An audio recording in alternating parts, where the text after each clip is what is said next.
Dudes represents a clear and present danger to the national security of the United States. You have no idea what men of power can do. Hello and welcome to Season 2, Episode 4 of Clear and Present Dudes. I'm Mike Zimbar. This is the podcast that reminds you that this is a land of wolves and you are not a wolf. And I'm here with Rory James O'Toole and Sanya Bjorkson. Hello. Hello, welcome. Okay, so we are covering, of course, tonight the movie Sicario from 2015, directed by Denis Villeneuve, starring Emily Blunt. A couple of announcements before we get cracking. So, standard stuff. Please like and subscribe and follow on Spotify or wherever you hold your podcasts dear. And also check us out on YouTube if the will takes you. Also, happy birthday to Emily Blunt, whose birthday it is today, and part of the reason why we're doing this movie. And then finally, a little Clear and Present Dudes tribute to the life of one Mr. Robert Duvall, who sadly passed away this week as we are recording. Today is the 17th of Feb 2026. Just wanted to say a little word. I've seen a lot of tributes online about his work on The Godfather and Lonesome Dove. A lot of stuff for Falling Down, actually, which is pretty cool. I want to give a little Clear and Present Dude a tribute for his work in Jack Reacher, also 2015, I think, where he kind of reignited his Tom Cruise, Robert Duvall mentor-mentee relationship, which he kind of did in Days of Thunder back in 1989. So, awesome film. But yeah, guys, take it away if you have any words to say about old Robert Duvall. What a performer, what a guy. Again, Godfather, he was just absolutely captivating. He's done so much. He was absolutely tremendous. He was an absolute titan on the screen.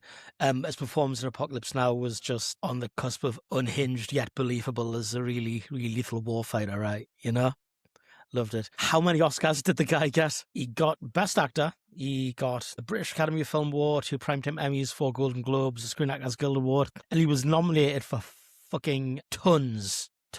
Best Actor on a Supporting Role for Godfather, Best Actor on a Supporting Role for Apocalypse Now, Best Actor on a Leading Role for The Great Santini, again, Tender Mercies, The Apostle of Civil Action, and Best Actor on a Supporting Role for The Judge in 2014. The guy just kept stacking up the accolades, stacking up the nominations. What a guy, you know?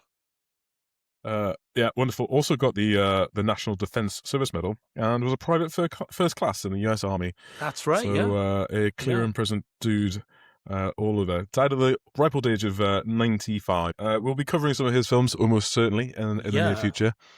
But I mean, seriously, just pulling one out of thin air. How about Assassination Tango? I've never even heard of it, mate, but it sounds good. 2002 American crime thriller film. Written, produced and directed by and starring Robert Duvall. I literally just pulled this out of thin air and this sounds really good. Anderson Duvall is a successful American hitman whose employer sends him to do a job in Buenos Aires, Argentina. His contacts inform him that his target is a former general who took part in Argentina's last military dictatorship. Following a phone call from the co-conspirators, Anderson learns that his job is delayed due to his target sustaining an injury in a riding accident. Angry and frustrated that he's stuck in Argentina until the target's recovered from accident, he walks the street and hears music behind a red curtain. He finds that behind the red curtain is a beautiful woman gracefully dancing the tango with a man. I'm not going to say anything else because we'll probably spoil this film later on when we podcast it. This sounds really fucking good. Get on the list. Yes. Awesome. Right, should we talk about Sicario? That's what we're here for, man. Department is pulling an agent that specializes in cartel activity. FBI! You'll be part of the team. What's our objective? To dramatically overreact.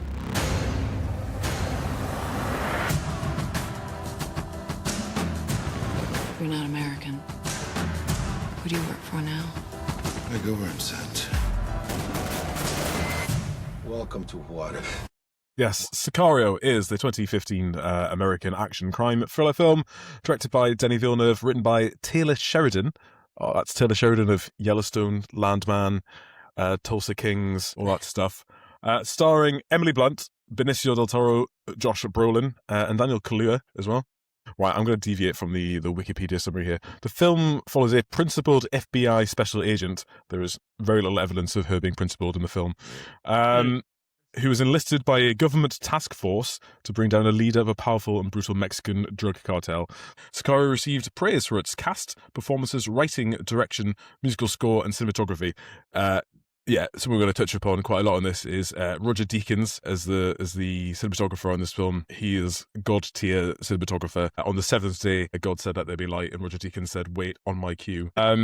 I love And then Johan Johansson, sadly no longer with us as the composer on this film, would also work again with Denis Villeneuve the following year at Arrival. Tremendous film. Has one sequel, Sicario, Day of the Soldado, or Sicario Soldado, depending on which region you're in. Soldado just means soldier, which was directed by Stefano Sollima and released in 2018. A third film may be in development. Taylor Sheridan has written them both. Also, Taylor Sheridan wrote a brilliant film called Hell or High Water. So I've got to throw him that particular bone. I will say, opening opinion here, this is my hottest take about Sicario. As beautiful as this film looks, I think writing-wise, it's a little bit of a leaky bathtub. And by that I mean Taylor Sheridan has a very particular style which I think is incompatible with Denis Villeneuve's focus in this film. And the two things are pulling at each other, I think. But we'll save that for when we get into the movie. Guys, what are your opinions of Sicario? Let Sanya go first, because I'm always one who busts in with my opinion first. So Sanya, you're up, man. You're first through the door. You're making me point, man, knowing full well point. that guy's job is just going in to die first. Roll one, blow one, Sanya. Get in. 4-5, engage. Right, so I've got to say, kind of in some way banger of a film, really. Previously, mostly come across it like short videos that you find everywhere on social media. Love the soundtrack, really. Absolutely goes hard. Really does make you sort of wary of accountant-looking types in checkered shirts because, no, thank you. But yeah, it sort of gives you a feeling of slight unease throughout. You can watch it and go sort of, it's a weird crossover between these guys absolutely do fuck and these guys should nowhere be near where they are right now and they shouldn't be absolutely not doing what they are doing. Man. And given the current political climate, that has been a particularly fun watch. Seeing US three-letter agencies doing things in countries where they're not supposed to be. Yeah. So that was another layer that I really hadn't had in mind when I started watching it. And I just sat there like, okay, so that's what they... maybe don't. I think we're both pulling at the same thing here, where I think Denis Villeneuve, as the director, and probably the producers and stuff as well, had a political opinion about what was going on in the film, and I'm not sure the writer of the film, Taylor Sheridan, shared that opinion. So you've got something that's, on paper, kind of a little bit jingoistic, and maybe he doesn't necessarily see all of what's wrong with what's going on, but the filmmakers, in adapting it, the screenplay, have kind of turned on its head a little bit, and through the character of Kate, through Emily Blunt, we are seeing the moral depravity of what's going on, whereas I think, in my humble opinion, in Taylor Sheridan's mind, the story is actually just about how Kate is innocent and wide-eyed and bushy-tailed, and she gets broken down and sees that she's not ready to deal with these people. But it's not like a moral problem. It's just you've come at this white woman, like emphasis on the woman, coming in here into this boys game, and you have been schooled by all the big hard boys, and you are not ready to, you don't play with us, we're wolves, you're a sheep. When actually, I think what Denis Villeneuve is saying is, this person has something like a script of a conscience, and what is happening is morally repugnant, and that's how she doesn't fit in, because she can't get on their level. She's too principled. It's not supported in the text, I don't think, of the screenplay.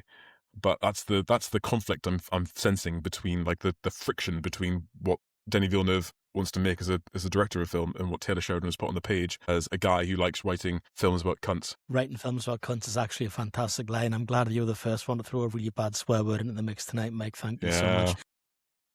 I'm going full send, man.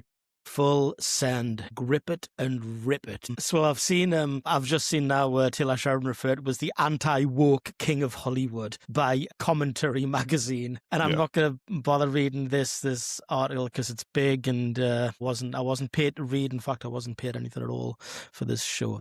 But I think you're definitely onto something when like it seems like this film is kind of born partially out of like kind of conflicts between political ideologies that are at work within the people who are making it. It's created and it has its qualities from the tension and the disconnect between Villeneuve and between Taylor Sheridan and between some of just the general vibe, the general story of the film. It's like, I heard that I haven't seen the sequel because I ain't got time, man. Time's money and I've got none. But I've heard the sequel, so it's essentially kind of Taylor Sheridan does it again, but this time the three-letter agencies are definitely 100% the good guys, right? That's That's pretty much it. Yeah. So in this film, it's very much the antagonists, the people, because we don't really get very much interaction with the cartel at all. Yeah. So our antagonists, if we're calling Kate the protagonist, is Josh Brolin's character. I think his name's Matt. And Benicio del Toro's character. Yeah, Alejandro. Benicio del Toro's character. And then they are like on the poster back to back, like our romantic comedy leads. Yeah. For the sequel, like they're the guys who do no wrong, but the story is just as murky. They're going into Mexico to start a war between two cartels to create more quote unquote chaos. The Mexican bad guys in the film could be entirely removed from the film, and you'd still have the conflict between between Matt Alejandro and our heroine, of course, who you're right, she's like kind of seen as skill issue. You're a girl kind of thing, and you're a pussy, but she is like seeing all the moral horror that I think maybe might not have been in the way Taylor Sheridan wrote it, because then he kind of goes on to write, kind of basically rework it with less moral complexity, right? I mean, yeah. So exactly that. And I think if you look at the rest of Taylor Sheridan's output, I'm gonna have to watch it again. I really liked Hell and High Water, which is the film I talked about a few weeks ago, where Chris Pine goes full scumbag mode as a bank robber. And that is genuinely a very good film. But it falls into the same trap as every Taylor Sheridan piece of media is, which is Taylor Sheridan decides ahead of time who his characters are that he decrees to be the cool people, and then to remind us all that they're very cool, he will give them like a badass speech or 3 regular outputs, and everyone's really loquacious, and everyone's just like really abrasive, and everyone's like, it's horrible people being horrible to other horrible people, but they're actually kind of portrayed to us, they're meant to be like badasses who are cool, and it's aspirational. So like if you watch like Yellowstone is a show about the best thing that America has towards like the landed gentry, right? It's a giant ranch owner in Montana. The guy's obscenely rich. But we're meant to root for John Dutton, Kevin Costner's character, and his family. They're all obscenely rich people. They're all terrible. They commit like 3 murders an episode. But we're meant to back them up. And like his daughter, Beth Dutton, is like a terrible human being. But again, we're meant to like back her up. Like, oh yeah, she's just like making some horrible speech about how smart she is and how shit they are. And she's starting fights and all that kind of stuff. And it's like, yeah, I guess she's really cool. She's a really good like female role model as a strong, independent woman. It's fucking absolutely broke ass. So it's because I've watched like 3 seasons of Yellowstone and like the 2 prequel movies. I just realised Sandy's put a fucking cowboy hat on while I wasn't looking. Yeah, good God. I didn't want to say anything because audio medium straight away, but I was gonna wait. Yeah, for those of us doing this theatre of the mind and not watching the video, Sandy has just put a fucking cowboy hat on. I'm going to take someone to the train station. You look like the guys in charge of the ranch. Cole Hauser. Jesus Christ. I'm going to get in my oversized lift truck and put some bodies into the nearby canyon. And like it's like right. Here's the thing. Like roughly every 5 minutes per episode. Yeah. But Yellowstone, right? It paints itself as this like hard hitting drama. My dad got really into it. It's like dad TV. If you peel away the top layer of it, it's a soap opera, right? It's fucking Dallas.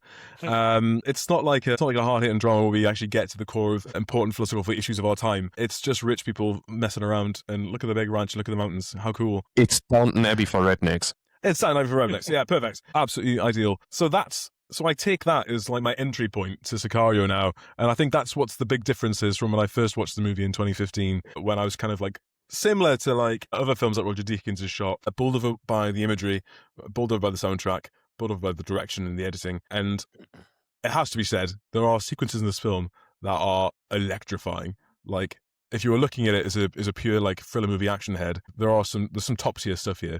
We'll get onto it, but the border crossing sequence is obviously going to stand the test of time as like one of the most thrilling short. Like, it's a car chase where none of the cars move, and it's fascinating, and it's probably like a piece of like god tier editing that pulls that together. But I'm going to say it one more time: any roses this movie gets.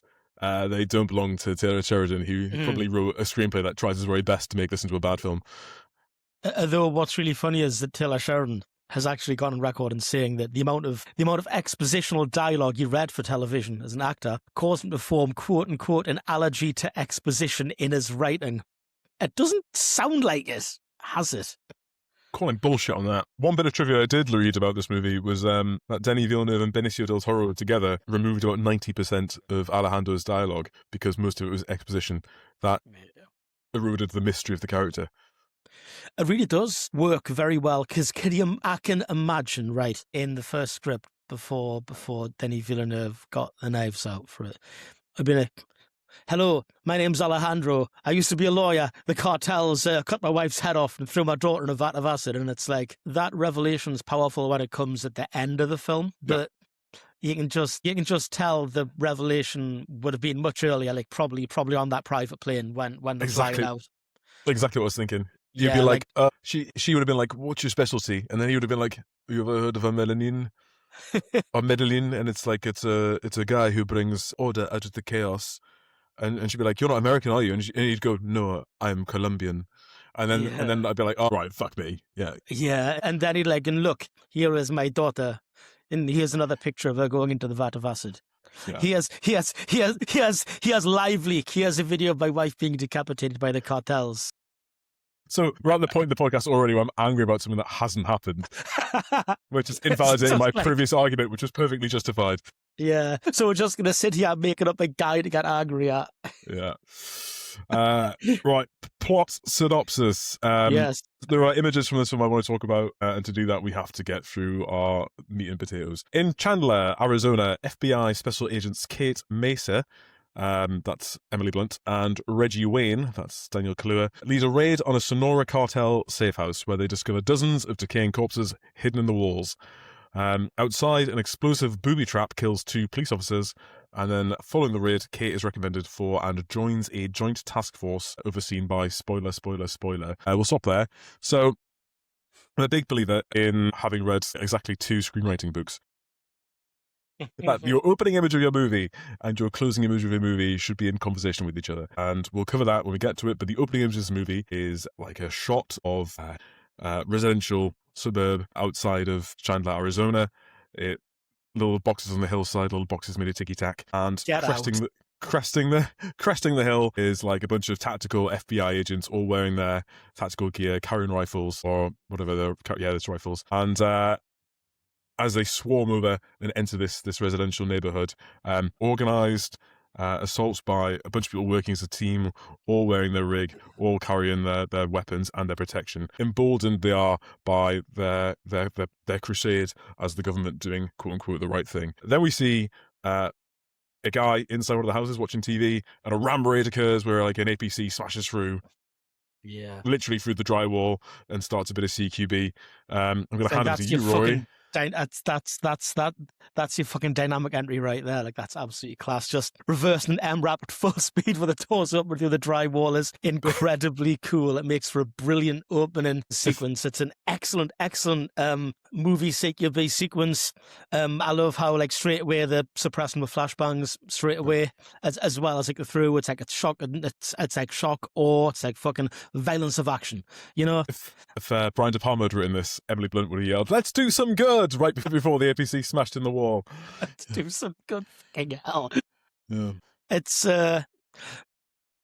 is nice. It is a good point how incredibly businesslike and calm the team all look as they're in the APC. There's no one kind of freaking out or being like too jittery. There's one scene when a guy adjusts his headphone mic. And like not so there's one bit when a guy adjusts his headphone mic, and that's the only real kind of like extraneous movement you see from them. It's like a very, very precise team. I like it. Yeah, there is one kill in the house, and it is a quote-unquote good kill in police terminology. The guy opens fire first, is taken out in the return fire. So far, everything happening probably legally and compliant with whatever ROA they have. Then, as I said, after that immediate kill, they discover that this house is like some giant drywall mausoleum for lots and lots of bodies. It's posited that they may have been legal immigrants who were kidnapped victims. Yeah. Kidnap victims, because she's part of the kidnap task force, isn't she? Yeah. But they're saying it might have been immigrants who were held as ransom, but then the ransom wasn't paid, so they killed them all. Yeah. Then there's an outhouse, isn't there? And some local police say that there's like a trapdoor, and of course the guards get some bolt cutters out, and then there is a very large bomb beneath that trapdoor, and holy shit! Yeah, chaos. Yeah. You see the guy's brain, man. Yeah, pink mist occurs. I had to pause it and go back. I was watching it with Emma last night, and I was like, I think you see that guy's brain through his skull, And then I paused and I kicked it back, and as the cops like crawling away, like you see that shot of like the dismembered hand, yeah. And the camera pans up through the dust, and that cop's on his hands and knees, and you see as skull cracked open, and his fucking brain's visible, and it's like, holy shit, man! This film states its intent as far as its depictions of violence, right in its opening beats. Then we get to our first kind of important scene. I mentioned earlier on that I didn't think there was enough evidence in the storyline to justify the comment in the the Wikipedia summary that Kate is a principal's FBI agent. So what we see is clearly a high-level meeting is taking place, probably between her like two up, and this delegation that is ostensibly security advisors from the Department of Homeland Security. That's kind of the initial layout of it. Outside of the meeting room, behind like glass, soundproof, whatever, is Kate and Reggie, and they are talking amongst themselves, going like, "What's this meeting about? Don't know. Do you know what's about? Don't know. Who are those guys? Don't know." They look inside the room. It's all it's boxed in glass office, so they can see that sat around the table is Josh Brolin. He's wearing some like flip flops with his chinos and his shirt. So, like, who is this guy? Anyone who's seen a thriller movie, fans of this podcast would immediately clock that as going, he works for the company, because he looks like someone who worked for the company did in Vietnam. Yeah. And in every movie ever, right? So that's a good visual shorthand. Big Air America energy. Yeah. Big, yeah. He's riding he's wearing civilian attire on a military flight with a little shooting vest on, isn't he? Yeah, absolutely. Yeah. I have to say with the shot of the sandals, right? This isn't going down a weird foot thing, don't worry. Do you remember in Futurama when Dr. Zoidberg's first introduced, and they're like, Dr. Zoidberg, he's weird, he wears sandals, and like it zooms into the shot of the sandals and pans out and shows us he's just this gigantic lobstrosity, floppy pink doctor thing, and it's like, that's fucking comedy timing right there. But it's like, yeah, so an establishing shot of sandaled feet will never not be funny for me, because it's just like, whoop, whoop, whoop, whoop, whoop. Yeah. Then we go inside the office and we hear the discussion. And again, like, what really hit me this time watching the movie is how quickly they are trying to establish who of these two agents would be the most permissive to whatever nefarious shit they're going to do. Yeah. Because they're asking about Reggie and his family situation and what his background is career-wise. As soon as they hear that he has a degree in law, they're like, yeah, not interested in him. Yeah, fuck that shit, basically. Yeah, exactly. Yeah. And then they bring Kate in, and they only ask her like very surface level. They're like, they don't ask her about any of her professional background. They've already been pre-briefed that she's just been like tactical the entire time, hasn't worked any cases. So yeah, they refer to her as the thumper, don't they? That's right. So her intellect is not required. Foreshadowing for Dune. Mm-hmm. Yeah, I love it. And then they bring her in and they confirm that she is divorced and has no kids. And therefore, I guess the mental maths that I'm assuming is going on in Josh Brolin's mind as, what's his name? Matt. Is it Matt? Graver. It's Matt, yeah. Yeah. What's going through his mind is, if I get this person killed, I'm not orphaning any children. And this person has probably not got the intellect or the acumen to make problems for me. That's what I'm taking from that. This person is probably a bit of a loser. This person hasn't worked any cases, therefore hasn't got an investigative mind, or at least it hasn't been trialed. And if they die, they fucking die. That's kind of what I got from that. Yeah, the kind of expositional dialogue says, doesn't it, that she's what they're referring to as a thumper, and she's basically just like doing like tactical operations. She's like a lead on hostage rescue, but she's not part of the FBI's HRT. She's like local FBI, a really good tactical operator. She's not Clarice Starling, you know. She's not fucking Dana Scully. She's not going to cause them too many problems by investigating them and oversighting them. She's just there to be a signature on a document that says that other three-letter agency can work with her attached. You know? Exactly. And the fact that they don't even explain who he is or what the other agency is, and she doesn't even have the presence of mind to ask. Yeah. Or the gumption to ask, even if she's thinking about it. Instead, her boss kind of gives her like a point of no return warning that you'd get in a video game before you went to the final boss. It's like, you have to volunteer for this. Think very carefully before you volunteer for this. You will be joining these guys. And then she asks like what her job would be. And then he says something that must have struck her as being bullshit. Because he says like, you will be a tactical liaison because you've experience in tactical ops. And it's like, really? Really? You, local FBI, you've done a few room clearances in like domestic settings with your SWAT team. Why you and not like, I don't know, anyone from Delta Force? Yeah, or even someone from the FBI's actual HRT, the hostage rescue team, you know? Right, exactly, yeah. So, and then she gets asked the question. Brolin kind of says, how would you like to make a difference, a real difference, get the people who are really responsible for today?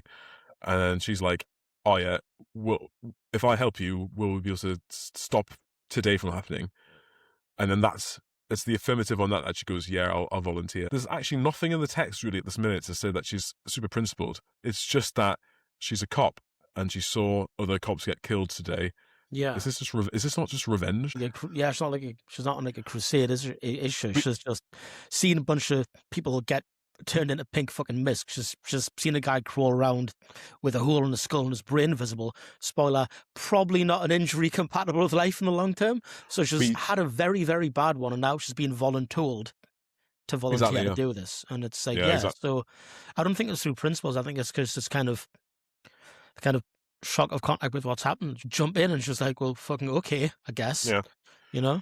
We don't get to anchor ourselves on what she is at the beginning of the movie to make a comparison with who she is at the end of the film. We can see changes happening from the beginning state to the end state, but we don't get like the save the cat. We don't get like the character beat that tells us who she is. Yeah, you really just get a sort of her character is, I am uncomfortable. And that's it. You can sort of see the cortisol spike more and more throughout the film, but that's pretty much it. Yeah, definitely. Cortisol spikes mentioned. That's absolutely spot on. I will say that we do see some grave principles and some degrees like beliefs and morals come out in her later, especially with the bank when she puts herself into the bank because she wants to investigate and therefore brings down some worse stuff on her. But yeah, like I agree that listener in the blurb is a principled FBI agent actually sells the character short because it's more complex. There's more going on with her. She's a difficult character necessarily to get a handle on. I think she's actually like shockingly naive to put herself into this position to begin with. She doesn't interrogate it very harsh at all. She kind of just like is quite amenable to being in it. Very like results driven, I guess. Like, can I get to these cartel guys? Yes, cool. I'll sign up then, whatever. And I don't even think that she's clocked that the role they've given her is like bogus. She hasn't had like she asks in the meeting like, "What's the objective?" And the objective is like to like it's like we're gonna get the cousin cause enough chaos, right? Oh no, they're gonna go and they're gonna get that guy back over, and it's gonna cause chaos and the cousin of the Sonora cartel boss is going to get pinched from, I guess he's held in Mexican federal custody. They're going to transfer him from a Mexican prison. That's it. They're going to transfer him back over the border and then conduct, again, she doesn't have to know about this and they don't tell her, but they're obviously going to conduct some kind of illegal rendition on him to either find stuff out or just cause trouble. So she travels down to Luke Air Force Base and then flies down to the Mexican US border in Texas. Yeah. They absolutely just like fucking Morga Pua partner off, don't they? Daniel Don't even let him in the Pua, base. they just make him like fucking turn around and park up there. And it's like, Jesus Christ. Yeah. Nightmare. Yeah, so they fly down. We have the sequence where she's on the private jet. Yeah. We see, again, Josh Brolin's kind of character established. So Yeah. he gets a bit of character establishing. We see him like flip-flops Yeah. fall off. He falls asleep straight away. Isn't interested in briefing her. Shows her no respect. Yeah. Has no interest in who she is quite happy just to fall asleep in her presence. Like, Yeah. don't care. Similarly, we see Alejandro board the jet. She assumes that he's American and works for an American three-letter agency, and he doesn't disabuse her of that notion straight away. But again, he's pretty, like, laconic as well and isn't particularly interested in talking to her too much. He does say, you remind me of somebody, which is paid off later in the movie, and that's about it. Yeah. Yeah. I think that might be one of the few things of Taylor Sheridan's big expositional dialogue that still survives. I would love to see the original screenplay. Yeah, I ordinarily would make an effort to look for it, but I think I've not achieved it this time. Yeah. Indeed. I'm to imagine like he gets out like a fucking like flip chart and a PowerPoint, or maybe like a little video camera. Say, do you see? Do you see? Yeah. This is my wife. Do you see? This is her transformed into a cartel murder victim. Do you see? This is me passing the bar. Do you see? Yeah. This is me winning my first case.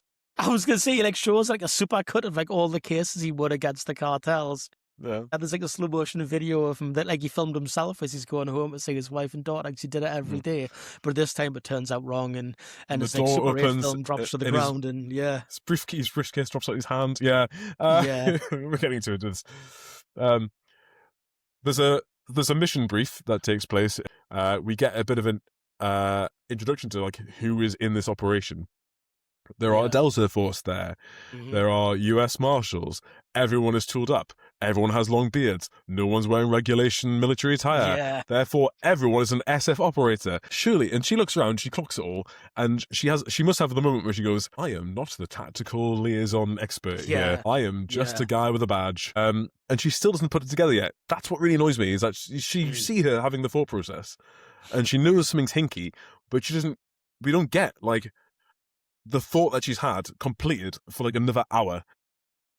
Yeah. And then we are off to the races in what is one of the standout sequences of the film, and probably the capper of Act 1, which is the mission to collect this guy, extradite Diaz's brother from Ciudad Juarez. So they cross the El Paso to Juarez border. Fascinating sequence. I want to slow it down for a minute and talk about what's going on in the cars on this convoy or crossover. So driving the vehicle that contains Brolin and Kate, Emily Blunt, is Jeffrey Donovan, plays a character called Steve Forson. He's the bespectacled guy with the mustache. Yeah. Who's driving the car. And as the convoy is moving through Juarez, they pass like a big highway overpass, and from it is hanging like 4 dead bodies that have been mutilated beyond recognition. Yeah. And Kate sees it, has like a visceral gut reaction. This is her first time seeing such atrocities out in the wild. Probably very traumatic, given that it's the same week she saw those bodies in that house, right? Yeah. And then this guy, Steve Forsing, who is obviously part of the CIA, starts saying, it's brilliant what they do. It's brilliant what they do. Like, they make it so that they cut these people up beyond recognition so that anyone looking at them assumes that they're involved, that they've done heinous things to deserve this treatment. It's brilliant what they do. And that's all he says. Pretty grim for representatives of the US government to be showing such admiration of this butchery, right? Absolutely. I mean, also as like as I think some of his first dialogue with Matt is when he's saying that it burns when I pee. You know, like he's got himself a social disease on his last jaunt wherever he was. You know. Yeah. But yeah, he's not presenting himself as a overseas crusader for American justice, is he? It's not like it's not truth, justice in the American way, is it? It's like pretty wretched imperialism. It's not a subtle film about where it's going with this stuff. My worry is that this is from Taylor Sheridan's script, and he doesn't see a problem with it. That's just like I get the impression that he maybe thinks it's like this is the way of the world, and I'm just making you guys wake up to the reality of the situation. What this film doesn't do is it doesn't interrogate the cartels at all. This could be taking place on freaking Mars, right? I should say there's a counter narrative that is a very loose mirror for Kate and a Mexican police officer called Silvio. Yeah. So we see another like equivalent, like, I mean, they're not totally equivalent because she's in the FBI, he's a beat cop, but you have like, you know, standard law enforcement, bottom of the totem pole Yeah. during these events. One from the Mexican cartel side, one from the American law enforcement side, and they're meant to kind of rhyme, right? That's as far as it goes, though, in terms of like getting to the heart of the issues. Like that's Silvio's son. Silvio doesn't want to touch his dad's shotgun. He doesn't want him to. You know, but then he goes and plays soccer in the street and he hears the gunfire in the background and it's like inevitable that he's going to take up that life at some point. Yeah. Which is just kind of a bit lazy. Right, man. So we carry on with the convoy. They pick up the guy from the courthouse and there's a bit of like tension when all the vehicles are static next to the courthouse. Alejandro reminds them casually, like, if it's going to happen, it won't happen here. It'll happen at the border. I like that. At the very beginning of the sequence, we get like a nice overhead shot. There's a lot of drone footage in this film before it was like, but before it was a thing, and it was still exciting. And I haven't seen it done I haven't really seen, apart from the movie Ambulance, I've not seen drone footage done in an exciting, different way. Besides this, Interesting thing as well, you notice when the private plane, like the private jet takes off, and you see all that obviously bird's eye view footage, the shadow of the plane is there.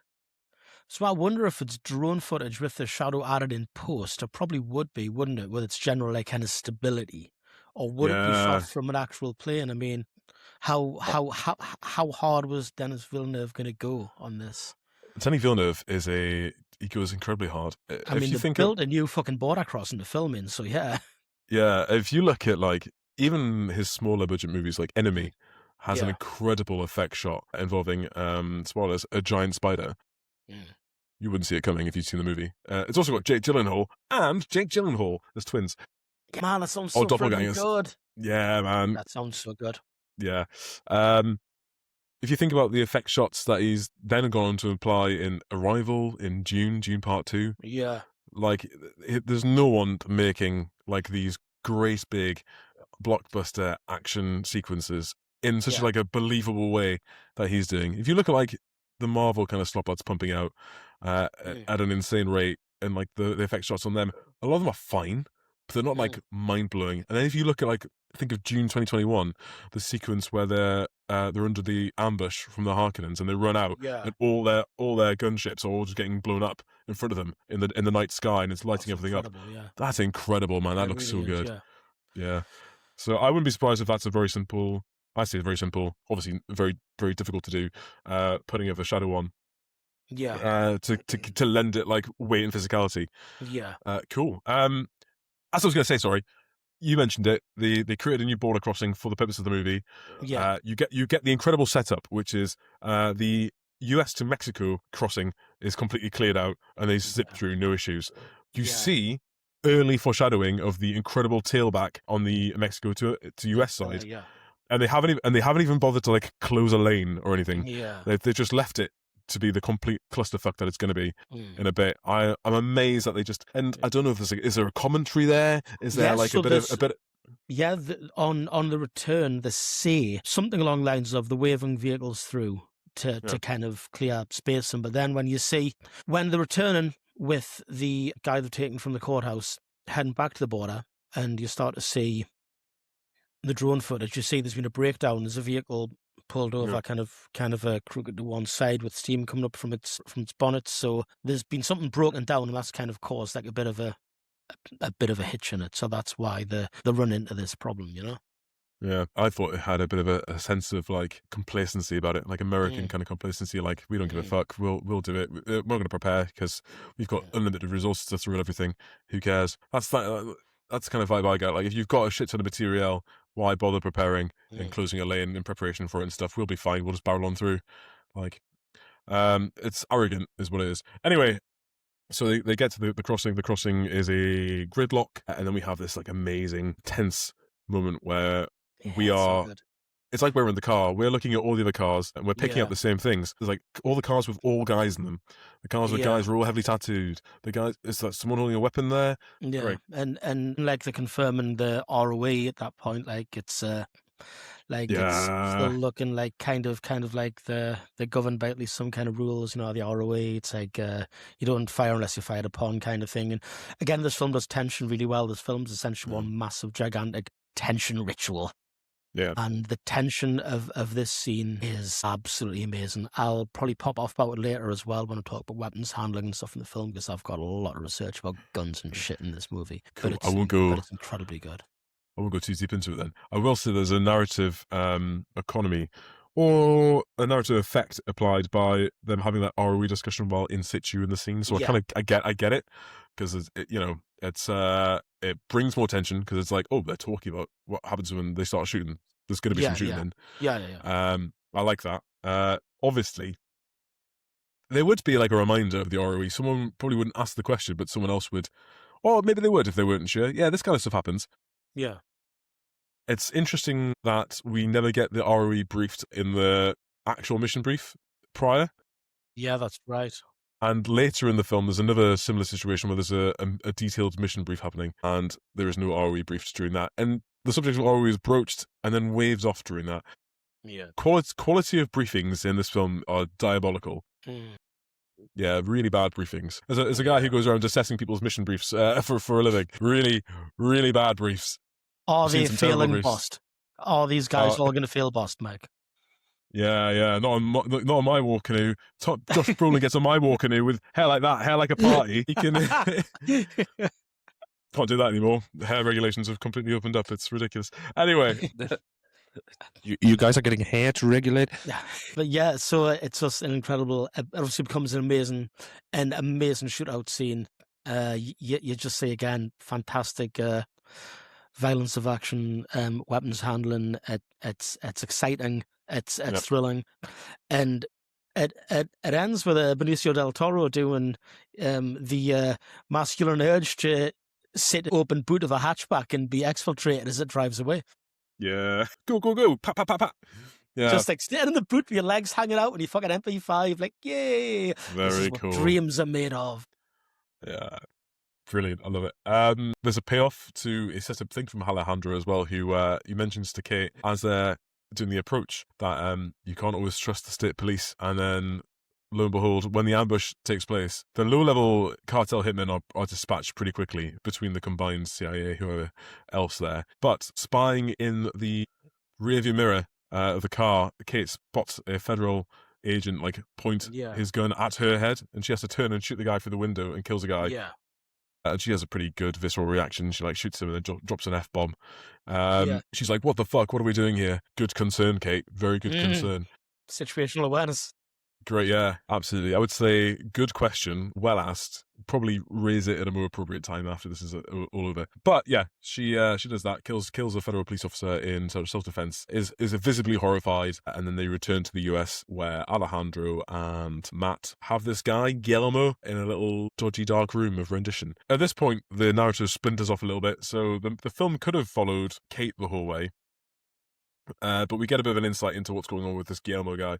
I don't know if we need it. We're already pretty sure that Matt and Alejandro are doing bad stuff, right? But we get it anyway. I mean, what's your take on it?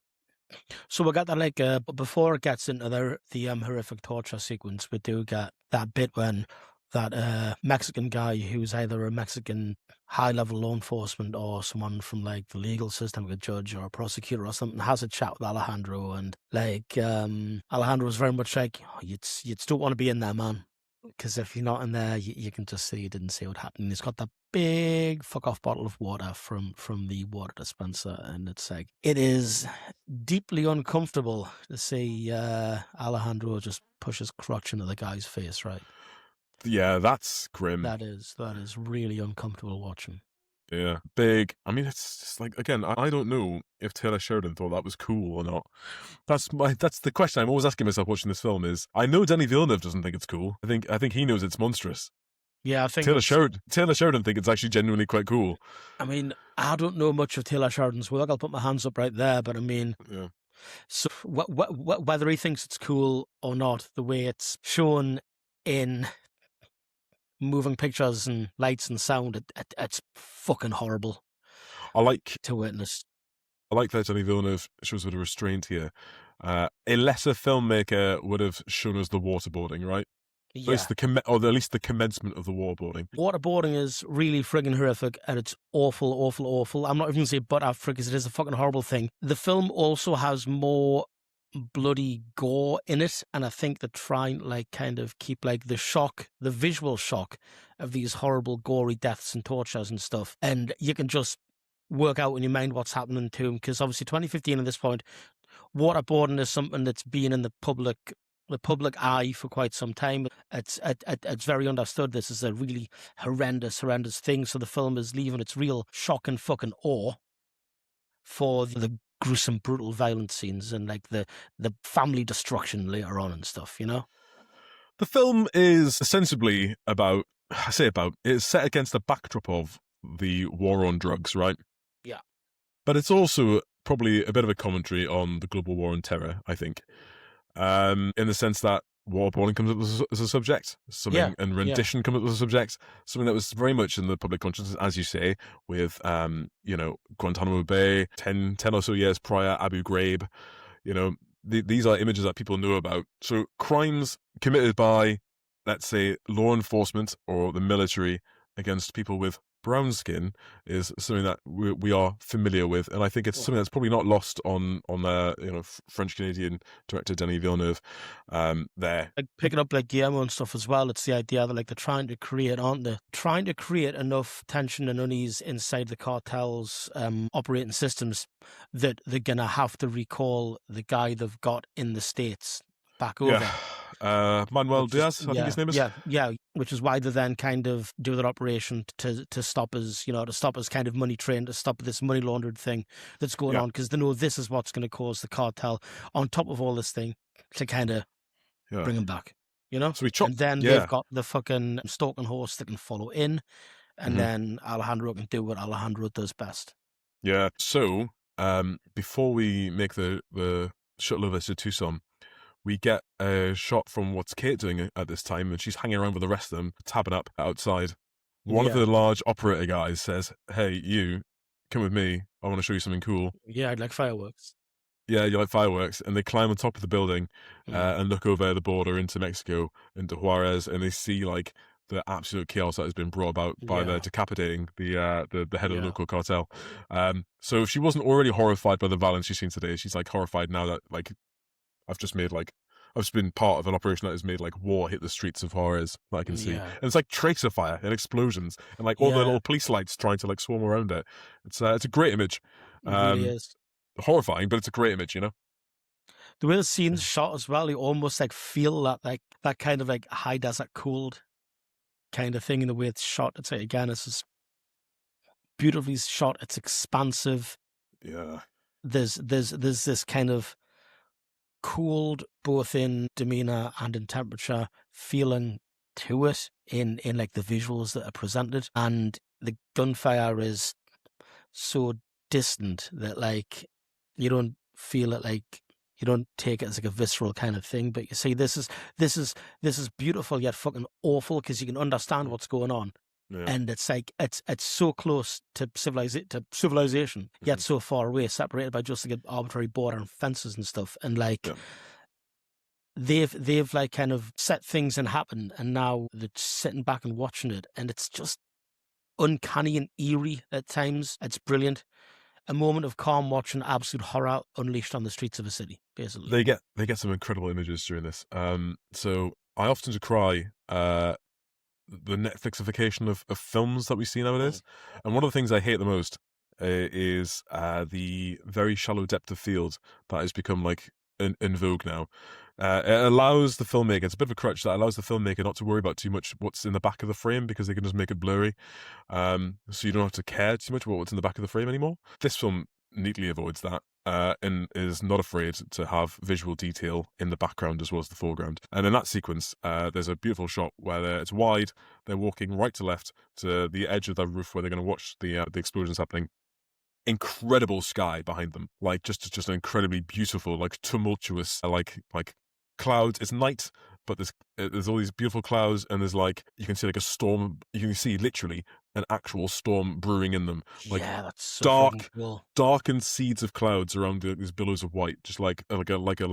Oh man, I don't want to get like A-level English about it, but it looks amazing. While we're on subject of visuals, I want to drop it now because I feel like we have to.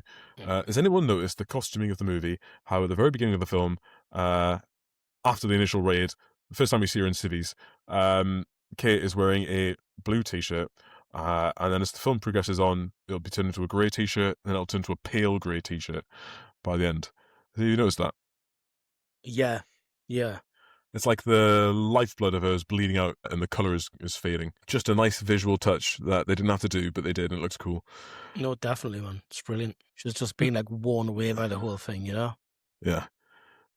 Cool. So we get to Tucson, Arizona. We see the sequence where the amassed immigrants have just been sat before they get processed further.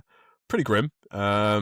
I think we can all agree. But they find out where these tunnels are. We also get I think this isn't the last time we see Reggie because he comes with them on the raid. But we get Reggie trying to throw his weight around a little bit to try and get to the bottom of what's going on. I presume there's a sense of self-importance that comes from being an agent in the FBI that they assume they are holding some weight here. And I don't know how she could have gone through what she went through in Juarez and not realized I'm not contributing to this operation whatsoever. Yeah, man. In a way, it kind of plays a little bit on the kind of trope you get in like cop shows and cop movies and stuff, how the FBI are the ones who turn up and piss on everyone's chips, and they're the ones who are immediately respected by well, not respected, but they're the ones who immediately force themselves to overrule the local beat cops, the local city or state or county agencies and stuff. And here you see a situation when there's always a bigger fish, to quote Star Wars. And these FBI guys pale in comparison to the other three-letter agencies. And to the people who are, what is the line, elected, not appointed. Yeah, that's as right. well. I mean, it's like, so it kind of shows the FBI is losing the power and the authority when they've got this much government bearing down on them, you know? So the sequel explicitly goes into those halls of power, and Catherine Keener, I think, plays the Secretary of State for Defense. Holy shit. And has a role in it, and yeah. So we see like the decisions coming straight from the White House to go and sort out Mexico. Yeah, I want to see it. Yeah. I've heard a lot about it. I haven't watched the movie yet, so saving it for a rainy day. So the next thing that happens is the task force raids a bank used to launder Diaz's money as a way of, like, again, causing trouble for Diaz, making his appearance in Mexico necessary. As you say, they find financial evidence. They're doing some kind of funky thing where they're putting shit tons of money into the bank. It's to pay back a loan. Therefore, the money going in only represents on statements and stuff as a negative balance, getting more negative. Therefore, it's not like seen by the IRS. It's not seen by the FBI or anything. Anyone who's tracking financial crime. So that's how he's got away with it so long. It's like $9,000 a day or something. It's insane money. Yeah, I'm actually really pissed off because I'm like about to start an anti-money laundering course, and I wish I'd fucking done it a while ago because then I've been able to have really good opinions on this. But yeah, just imagine I said something cool about this course I've yet to start. But yes, like they say, it's essentially a kind of like non-existent money because it's appearing as like kind of minuses on like a running balance, right? So yeah, the critical thing that happens during the sequences is we get one of our favourite things on Clear and Present Twos, which is a little van which has an ops room inside of it. Yes. Love a little van with an ops room inside of it, where they're watching camera feeds of what's going on in the bank as they're doing their little sting operation, which they successfully execute. Kate doesn't listen to Matt's advice not to enter the bank. And just getting out of that van, just like other people have done in other films we've covered before this. Yep. Gotta get out of the van, gotta get involved. And then she does it. We see her on the CCTV cameras. Yeah. A very good bit of visual storytelling there to show us that it's not just that she's gone to the bank, it's that these cameras have seen her. And we can just tell implicitly by looking at her only through the camera's lenses that it's like she's fucked up. Yeah. She has now got on the radars of other people, and she really shouldn't have. As we see quite soon after that. Yeah, so machines work against her. That's right. So she goes. So I guess to wash off the day, I suppose they're told to like go home and get some sleep and stuff. They go. Her and Reggie, Daniel Kaluuya's character, they go to like a cowboy bar. with like just some of that modern pop country playing, which I fucking hate. You know, country songs used to be about like real things, right? Country songs used to be like about people like struggling on the land and like their loved ones died and stuff. And now they're all about like how much you should drink a cold beer, and they're all written by guys who own like £20 million homes and fucking their own golf courses. People never done a day's hard work of their life telling you to eat some fried chicken and have a cold beer. Fucking fuck off. Anyway, Man. I'm gonna write a fucking country and western banger called "My Wife Sold My Cybertruck to an Immigrant." I mean, think about it. With the rise of self-driving cars and AI, it's only a matter of time before we actually get that song. yeah, it'll be my Cybertruck broke down brackets because of woke.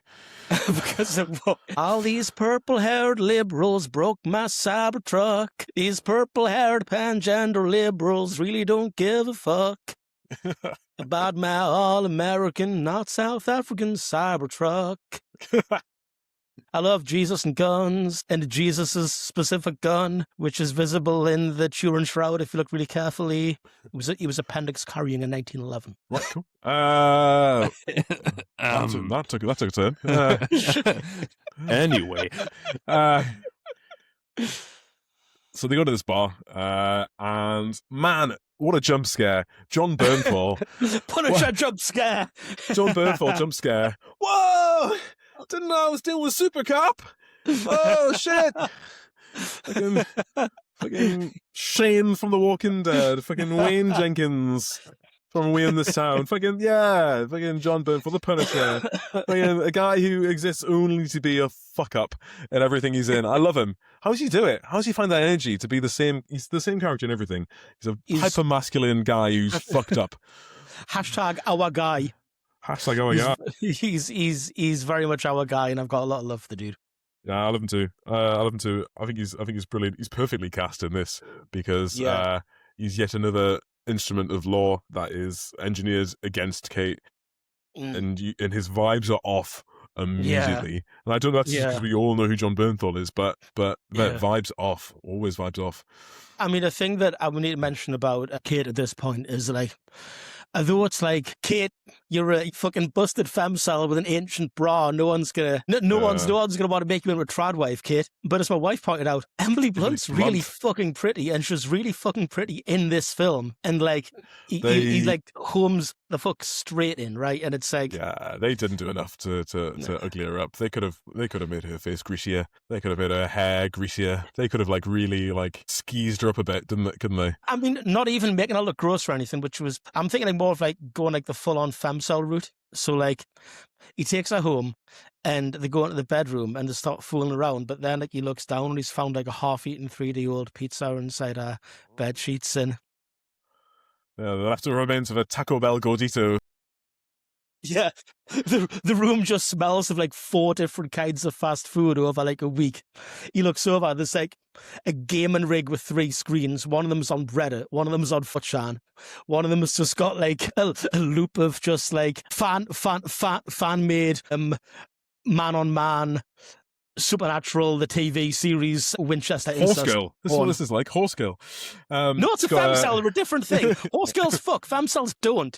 No, I'm talking about the movie Horse Girl. But Right. sorry. Gotcha. The Okay. Alison Brie movie where she's obsessed with Supernatural.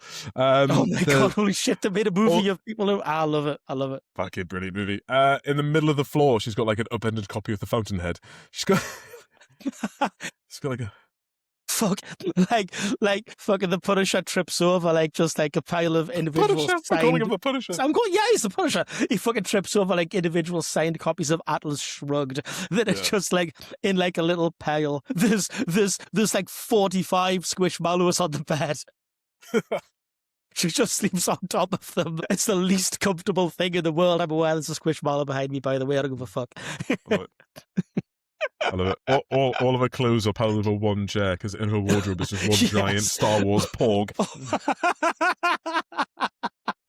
Oh my fucking god! And like, yeah, so they could have gone really down at the kind of femcel route. Like, there's like anime body pillows. Like, he goes into like dining room. There's like a 4-seat table. 3 of the seats have a different anime body pillow, and there's evidence that she's been like having candlelit meals with them and stuff. And it just smells crazy in there, right? I think what we've said in our own inimitable way is that her character is somewhat underwritten. There was stuff there to learn. Exactly. They could have gone fully crazy femcel with her, is what I'm saying. And then it would have been even funnier when the Punisher had sex with her. Well, the Punisher didn't have sex with her, did he? He fooled around with her a little bit. Well, in the words of George Costanza, kissing is sex. But you're correct. There was no coitus. Because then she saw that like rubber band. She recognised that it was being used. Terrible fucking OPSEC by a complex money laundering ring, by the way, to have like really distinctive what look like charity rubber wristbands. Yeah. They're probably not, but it's like, that's terrible. Just use a standard, rubber band. Plastic band, yeah, rubber fucking band. Terrible OPSEC, Very weird choice. Yeah. A bit contrived. It has to happen for the film. Basically. Exactly. Yeah. It couldn't have been any other way of doing that. That's just ridiculous. Yeah. He had I mean, couldn't have gone like a phone text or something, or anything could happen. That's a fair point. It's like, in the opening scene when they're doing that like really kind of tight CQB, then they go into that room without flashbanging at first, and she gets shot at. That has to happen so they can get a big honking hole in the wall, and then there's a dead body inside it, kind of thing. But so I understand like things like, oh, he's got this really glaringly obvious thing in his pocket that he pulls out. It's a thing that has to happen for the script. But he's got his "I'm a money launderer" wristband.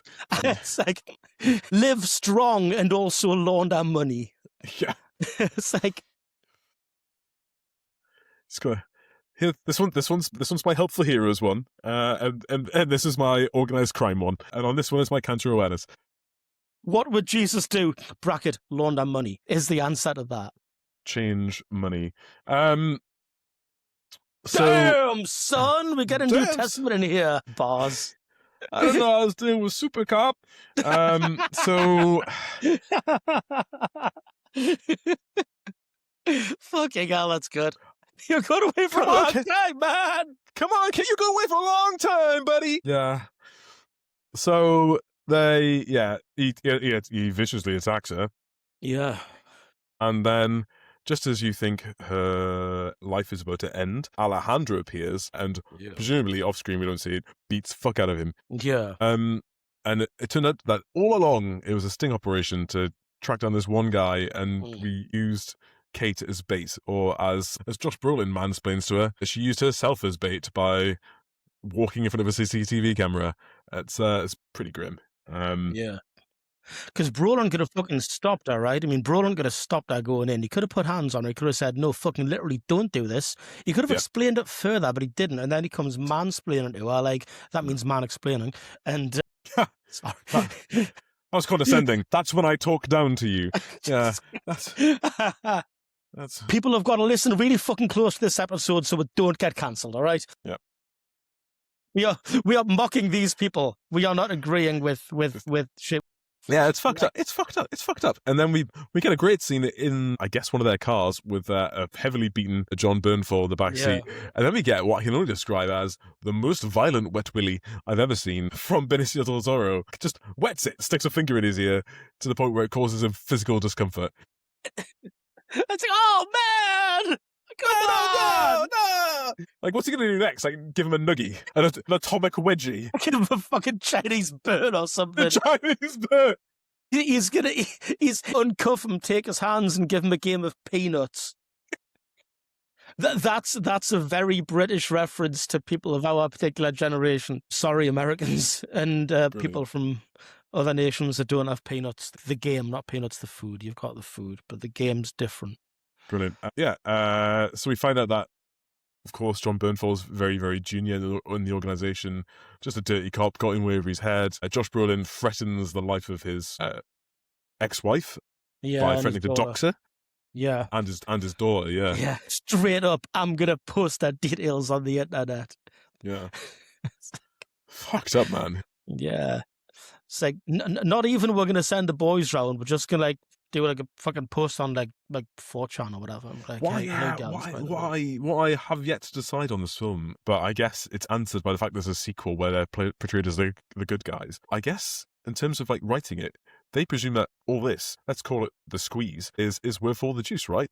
They think that the writer of this, like Taylor Sheridan, presumably thinks that this is just the cost of doing business to fight crime against the cartels. It's almost like he got like really, really pissed one night. It was like, you know what they should do? They should just bring one guy from Colombia and they should just topple all the Mexicans and just have it all be Colombians. And then they should just fucking regulate it. But like, don't tell people. Just have the government regulate it. Just get the CIA to regulate it. The old Potomac two-step, Jack. This is the plot of Clear and Present Danger all over again. Anyway, sorry, I don't know where that came from. It came straight out of Medellin, baby. Right, so what we've learned is the location of a tunnel, what's going on with the tunnel, and the money. We've sufficiently pissed off Manny Diaz that he has to go back to Mexico to talk to his bosses. Okay, when Matt reveals to the other two that Reggie and Kate, that the only reason that they're involved in this operation whatsoever is to permit the CIA to operate within US borders as a legal technicality. Was that surprising to you at all? Did it come as a bit of like, my God, it got me? Or is it like glaringly obvious? Will say the first time I watched it, I wasn't aware that was the case. Because this was before I got I probably became more like kind of defense pilled and global security pilled after the first time I saw this film, I guess. So I wasn't like fully aware that the CIA couldn't operate domestically. Familiar with this kind of thing. It was a little bit of a surprise, a little bit of an interesting like revelation, because at that point you knew that there was something going on. There was some kind of sketchy three-letter agency, and it's not a mind-bending like, realization that it's just there so the CIA can operate on the American ground, etc. I guess like the first time I watched it, I probably wasn't like tracking that as much as well. Yeah. It's weird. I'm trying to remember what it was like the first time I saw it, because it doesn't really make like a ton of sense. Like they kind of hand wave how she got involved with them pretty quickly in the story. Like we talked about the scene earlier on about how she's attached to them as a tactical liaison. Yeah. Her output is, if I was like her employer, her output to me is really nebulous. Like what's she producing? They talk a little bit about, and I think it's later in the movie, like very, very, I say later, like the next scene from this, they talk about how if there's any drugs impounded during the op, the FBI are the ones responsible for confiscating it. And like that's like, so yeah, it's pretty narrow remit she has. I mean, they pretty much tell her, don't they? Like, just stay at the back and keep your safety on, kind of thing. And it's like, literally. Yeah, she gets a lot of there's a lot of misogyny in this film, and I'm not going to be like the guy who's, man, if people are listening to this podcast and they go, oh, it's a woke podcast because this guy's talking about misogyny. I mean, Jesus Christ, man, like I don't know what to tell you. Like they are showing this like law enforcement officer with like zero respect. She's one of them essentially, right? Yeah. I mean, the guy saying it to her specifically is like some Delta Force operator. I get it. Yeah. Big swinger dick, ego the size of a planet because he's fucking SF. I get it, but they're still on the same side. Yeah. There's like no sense of team like cohesion there at all. You'd think the US government could just like create the sign off, could just fake it. He has a random signature kind of thing. It's like it's almost a bit naive, this film. Yeah, now, but I mean, like, in the current context, if you put it against the backdrop of like, Trump kidnapping the fucking dictator in charge of Venezuela, like unilateral bullshit happening. I don't think he cares what side of the border it's going on. No, I don't think they're at the point now where they are not even attempting to lie because there's no one to hold them accountable. Yeah. Yeah. Fucking most crooked DOJ ever, it would seem. Yeah, okay. So we have a mission brief about these tunnels. They're getting some humid from a local asset during the mission brief. Again, movie stuff, isn't it? That would have all happened well beforehand. They have that thing where they talk about ROE and then they push it off for later. Again, effective for a movie. Wouldn't happen in real life, I don't think. And then we get like the final sort of big set piece, if you like, which is this raid in the tunnels. I love this sequence. It looks incredible. It really does, yeah. I want to give a second to shout out the use of image enhancers as part of like the visual language of the sequence. We get like an IR camera feed from like one guy looking at Kate, so we see Kate in her face and everything in IR. Very cool. They swap over to MVGs and we check them. Yeah. Switching off, put the MVG on, we see the MVG. Query, I don't know how they achieved it in the movie. I don't know if either of you guys have worn MVG before, but there's a really weird...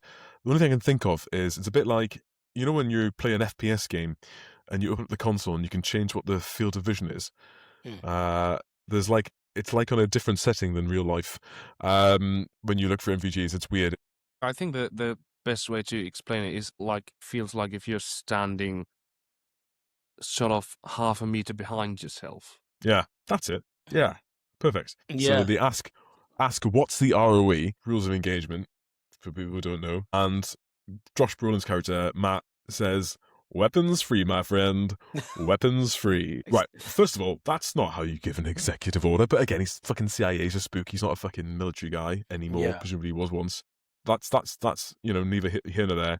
The other thing is, like, weapons free, just to be clear, weapons free is the order to shoot anything that moves. It's a crazy bit of ROE to give off, like, without any, like, ID crit. There's no ID crit is going on. You're seeing something and you're killing it immediately and asking questions later. Wild to me personally, but very easy for me to say. It's an armchair warrior, I guess. I wasn't in that fucking tunnel. I get it, but wait a minute. Are you telling me that you weren't the 15th man in the tunnel or on the balcony? I know, right?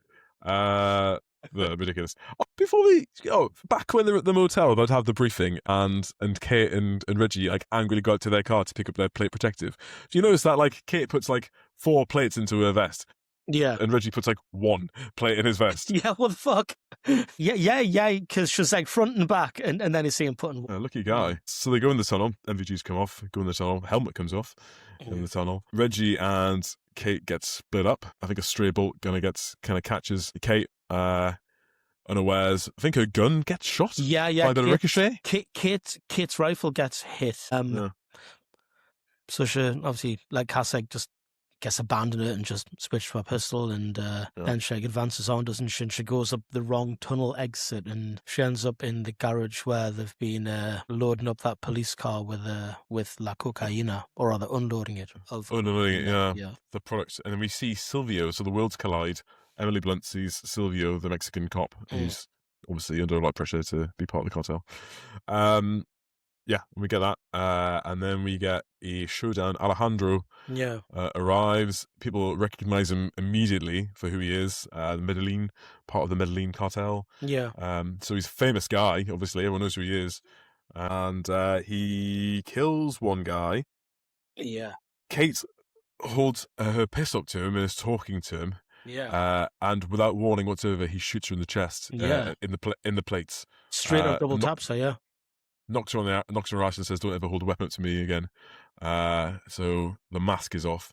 Yeah. Not that there was much of a mask already. But it's interesting because like beforehand he'd like saved her life from Jon Bernthal. Yeah. It's kind of been saying, "You remind me of like somebody in my life, probably his daughter, right?" Which just paid off later. He's been like really nice. She's also been like traumatized by what happened there, and I think he like kind of talks her down a little bit from the ledge after her attack. So I see him like emotionally, without a second thought, like just put 2 in the chest and like sit your ass down. Yeah. He doesn't fuck around. Yeah. I can't see scenes like this anymore without thinking of that one particular bit from Striking Distance where he's like, "Bulletproof vest! Who's the best cop?" Jesus, Striking Distance ruined me for lots of things now. Yeah. Bulletproof vest! Jesus Christ. Wonderful stuff. Dennis Farina, man. 18 years a detective. I love that fact. God. Cool. So, what do we see? It kind of splits off again, doesn't it? Yeah. We follow, half of it kind of is following Alejandro, which I think we'll cover second. The other half is Kate. So the rest of the op has happened. Alejandro was supposed to branch off on his own. He is not accounted for. He is just off on his own little side quest now. Yeah. The rest of the team is like high-fiving, fucking circle jerk, tea and stickies, like, another great clean up. They killed a bunch of people. Clean up. Someone lost a weapon. Clean up. They just don't give a fuck. Reggie's like, where's Kate? And he's like, I thought she was with you. Fucking high five, clean up. Like, haven't even accounted for workforce. Ridiculous. And then she stumbles out, like, obviously breathing heavily. Chest is probably incredibly bruised, all that kind of stuff. And then she swings at Josh Brolin, which is, and this is horrible, swings at him, really satisfying. Punching the grid, great. He throws onto the ground with an incredible violence. Yeah. They tussle for a little bit, and then he kind of forces it into the side of like a ditch, and then forces his knee into her throat to cut off her airway, and then holds her head down with the palm of his hand like you would like a naughty cat if it was like attacking you. And until eventually she like, calm down, fucking calm down. And it's horrible to see her like humbled, like old country fashion. Really bad. Don't like seeing it. This film is like, there's a lot of horrible violence in this film, but like the violence that is happening to Emily Blunt the whole way through is like just particularly grim. Yeah, this film kicks the shit out of her the whole way through. Yeah.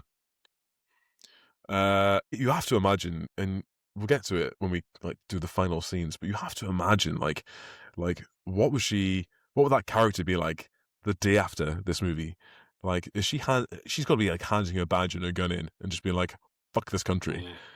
Anyway, any more before we go on to Alejandro's kind of crowning moment? This is just, I find it interesting how so much of the preamble of this film was just so they could fucking infiltrate him in to get close to this guy and kill him. And it's like, did they need to do all this just to give him an in? This is where I think Taylor Sheridan plays his cards. And I think this is unavoidable in the screenplay. I don't think Denis Villeneuve could do anything about this. Mm-hmm. Obviously, he's a working director. He's taking a job, and he's obviously making someone else's screenplay. Like, this is where the movie kind of shows its hand and says, this Alejandro guy, he's really cool. This guy fucking rules. You might not like how he does things. You might think it's grotesque, abhorrent even, but isn't it fucking cool though? Yeah, man. So yeah, we have the bit in the car with Silvio. So he's driving in the back of the police cruiser. Yeah, holding the gun to Silvio's head, and this is like really horrible for us because we know, like, we followed Silvio.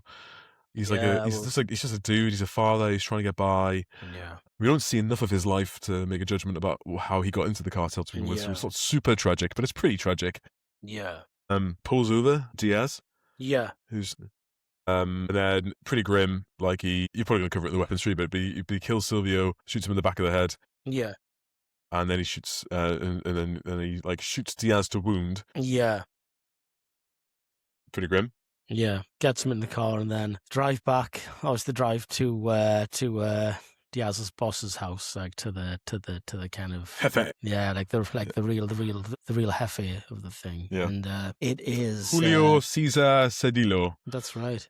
And obviously it's horrible. It leads to scenes of just family eradication and a little bit of kind of verbal grandstanding that they probably couldn't take out of the film because he needed to have some dialogue, right? I mean, he couldn't just he couldn't speak a fucking mute. But so he finally delivers the exposition that I think was probably delivered way earlier in the original uncut script. The whole scene, the build up, it's the bit when it's like, do they speak English? Do your children speak English? No, then we'll speak in English. Mm-hmm.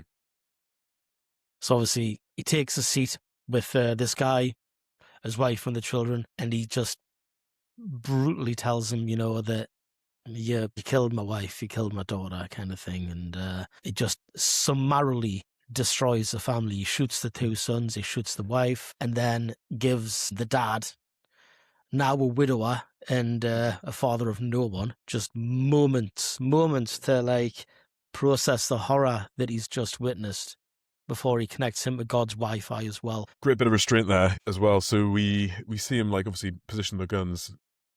Yeah. But camera's laser focused on the Jefes, the drug lord's face. We only get like a side perspective wide of everyone slumped over dead in the chairs. Second, like we get like one establishing shot of that for a split second, and then we cut back onto his face again, wide, and he holds the gun up. and he hesitates just a second, Yeah. and then he's like, yeah, pretty grim stuff. And I can see that's what so much of America's military-industrial complex in this film has been working towards. They've had Predator drones, they've had flights across the border, they've had kinetic operations, all of this so he could go and kill a dude and wipe his family out, really, right? I mean, because that initial they wanna op cause to get, chaos, you know? yeah, that initial op to go and get the guy. Yeah. Black Hawk flies them to the friggin' border. Yeah. Yeah. Like, Like, there's a lot of money put into this, right? It's a strong statement of intent. If you were looking up at the skies from the border and seeing like a Black Hawk flying across, like, Yeah. Like, you don't see that every day. Okie dokie. So the next day, Alejandro appears in Kate's apartment and forces her at gunpoint to sign a statement attesting to the entire operation was legal. yeah. That's an understatement. This is horrible. So she's just stood on her balcony, tapping away. Yeah. A voice comes from inside the apartment saying, you should avoid standing on balconies for a while, Kate. She comes inside. He presents the papers. He holds her own service weapon to her chin while she's like crying and trying to think of what she's going to do. She's already threatened to like expose everything to Josh Brolin. I don't think there was any real risk of her following through with that, to be honest, but we just haven't seen that kind of gumption from the character. But she looks utterly defeated. She's like weeping, crying, screaming, crying, throwing up. She signs the papers, and she has like it's like watching a fish like taken out of water, like flailing for its life, like on the ground. As Alejandro leaves and walks across the parking lot of her building complex, she pulls out her weapon again after having rebuilt it. Yeah. Because he strips it as he's leaving. Yeah. She rebuilds it. She goes out to the balcony. She aims with like a 9mm pistol, probably like a 50-meter shot. It wasn't going to be very likely to hit anyway. He turns around, stares her dead in the eye, having already said to her like the line like, "This is a land of wolves, and you are not a wolf. You should go to some small town where the rule of law still exists," kind of thing. And he just looks at her dead in the eye. She eventually like just like stares her down. She kind of like takes the gun slightly off aim. She eventually just lowers it. She just looks utterly defeated, and then he just turns around and keeps walking away. Yeah. And then she's literally, and this is one of the scenes where they have shallow to the depth of field slightly. You see her like out of focus in the background, just like face erased, irrelevant. Like her role in this is now ended. Just like, what a waste. Just used up. Just a person. It's a bit like that bit in The Guns of Navarone. Do you see what you've done? You've used up a perfectly good human being. It's like that. Yeah, she's absolutely defeated. Horrible. Absolutely horrible. Great film. Yeah. Horrible moments all around. Final takes on the film, I guess. Man, I think I love it slightly less than I did at the time. I think a lot of my love for the film is carried by Denis Villeneuve and his other works. I think the Taylor Sheridan of it all has kind of bugged me a little bit too much this time around. I think this is the third time I've watched this film now. I think my opinion of it is largely unchanged. I do love it, I think, for slightly different reasons, because I like now it more because I see how fucking doomed it is as a film. Like, see, a few years have gone by since I watched it the first time. The world is more doomed, and it holds up in a way that the filmmakers can be like, yeah, it fucking told you so. You know, it's shot beautifully. The cinematography is amazing. The soundtrack, the score is something else. It's an absolute fucking work of art. On a absolute autism note, some of the gunfighting, it's brilliant, but it ticks a lot of boxes of things that I think are really cool. And it's just a really great tension piece. It keeps the tension ramping up and ramping up and ramping up the whole film. There are some moments in it that are so beautifully evocative. These kind of liminal situations when you really feel like you're crossing over from one state to another, and I mean that in a kind of emotional or spiritual state rather than like a nation state. These crossing the border scenes, the scene when they've been speaking to all the immigrants who've been picked up and then they're getting bussed off, and just the kind of it's that special kind of loneliness the film evokes. You guys will fucking know this. When you have a job or a duty to do that starts before 90% of the people in the world are fucking up, And it's this cold fucking loneliness in some of the scenes when it begins, and it's like it's a hostile kind of feeling that like it's lonesome. It's a lonesome film, despite it being full of people. At times, it's a very lonely movie. I think that's a really good point. I think that's bang on. I think you're absolutely right about the film calling out a big "I told you so" on the state of the world. I think in that regard, yeah, I think they can kind of hold their heads high. Mm. I think I've come at it with a bit more baggage than I probably should have done, and I think were I watching the sequel, I'd probably get a lot more pissed.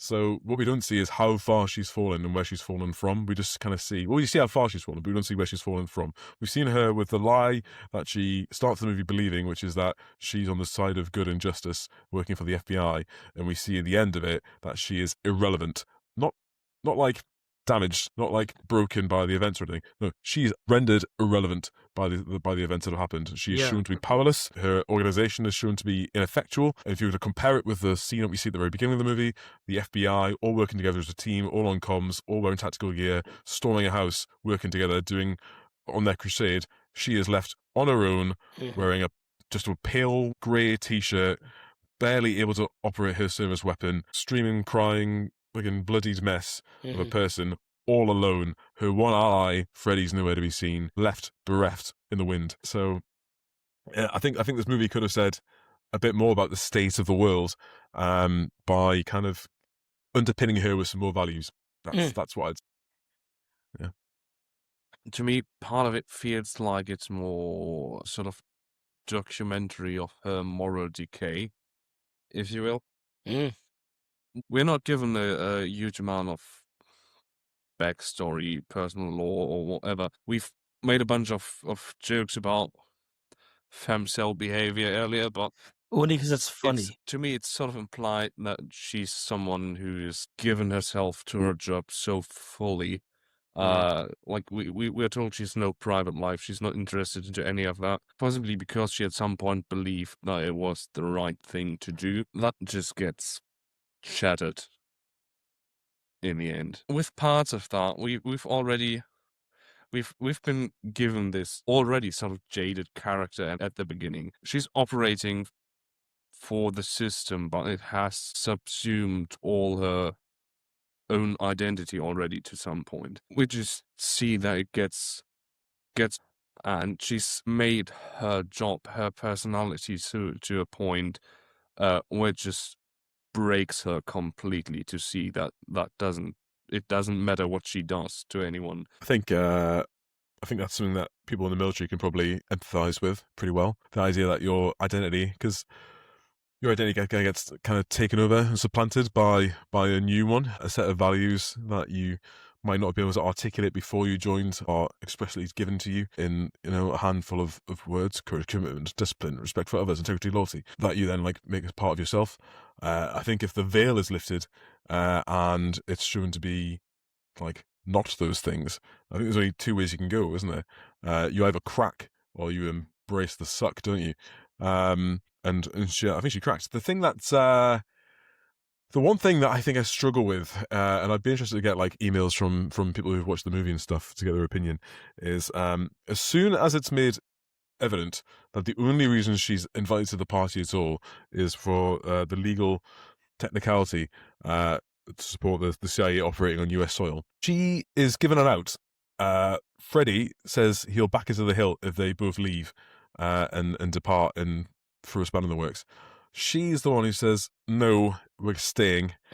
And I don't get if she's staying because she wants to keep tabs on them and keep it legal, or if she's staying because it'd be too much fucking nose to be the one responsible for ruining the op by leaving. She's afraid of that from like a career perspective, or she has this weird like revenge crusade thing going on where she feels like she has to prove herself to these guys and affect the real change, or she feels like if I don't go, all of the death and bloodshed we've seen so far will be for nothing. I don't know. I'd be interested to see what people think of that. I found it really hard to pass like why she made an affirmative decision to stay when she had an out.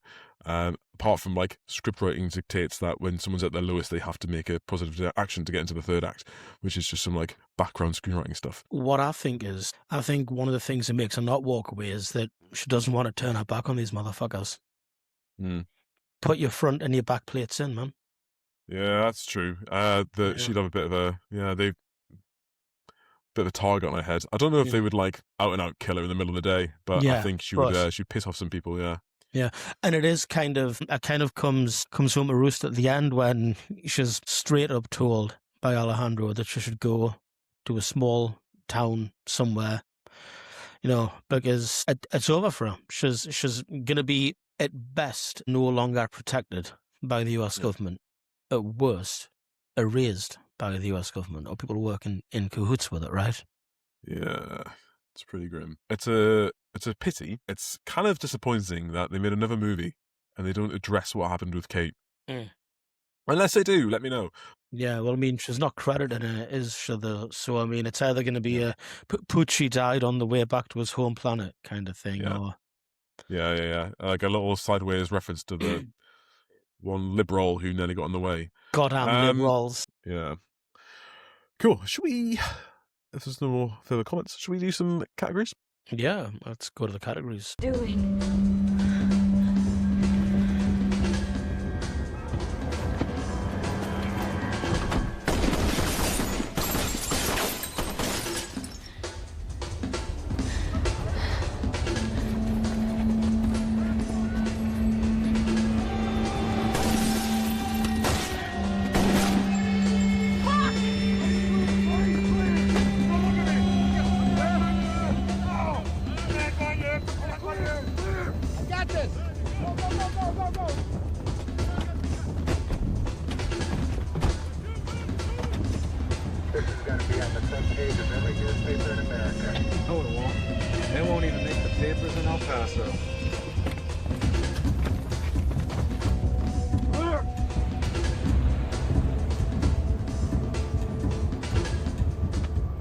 All right, welcome back. So, going to the categories for this film, we are going to start up with casting. So the IMDb page for this shows a cast of 99. So there's been so much research done into this. They've even got a comprehensive list of the uncredited roles. Now, the second film in a row that we've done that has a connection to the staggeringly good Old West miniseries, The English. Kieran Hines from The Sum of All Fears, the last episode we did, was in it, and so was Emily Blunt, playing the lead role of Cornelia Locke. We all know her from such a good show.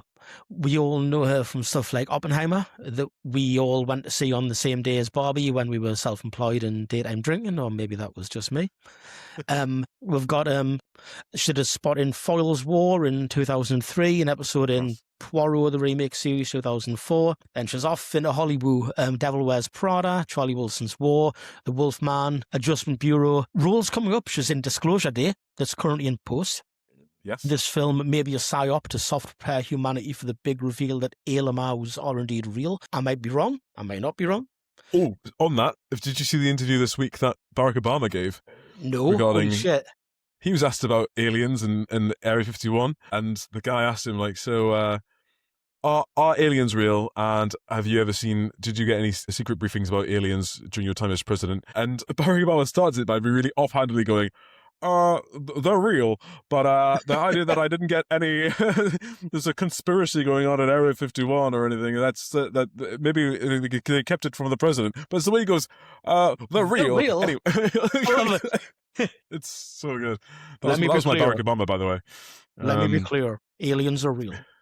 Yeah. I fucking love that. Another part of the soft preparation of the soft prepare, man. I tell you what, this is not a conspiracy theory podcast yet, but yes, so holy shit, I'm quite excited for that film. Anyway, IMDb also tells us she was recently on a podcast episode as a guest. Wonderful. Now it tells us the podcast is called The Search for the Silver Lining. So you're saying there's a chance, right? There's a chance. Right at this point, we are fucked for getting her as a guest.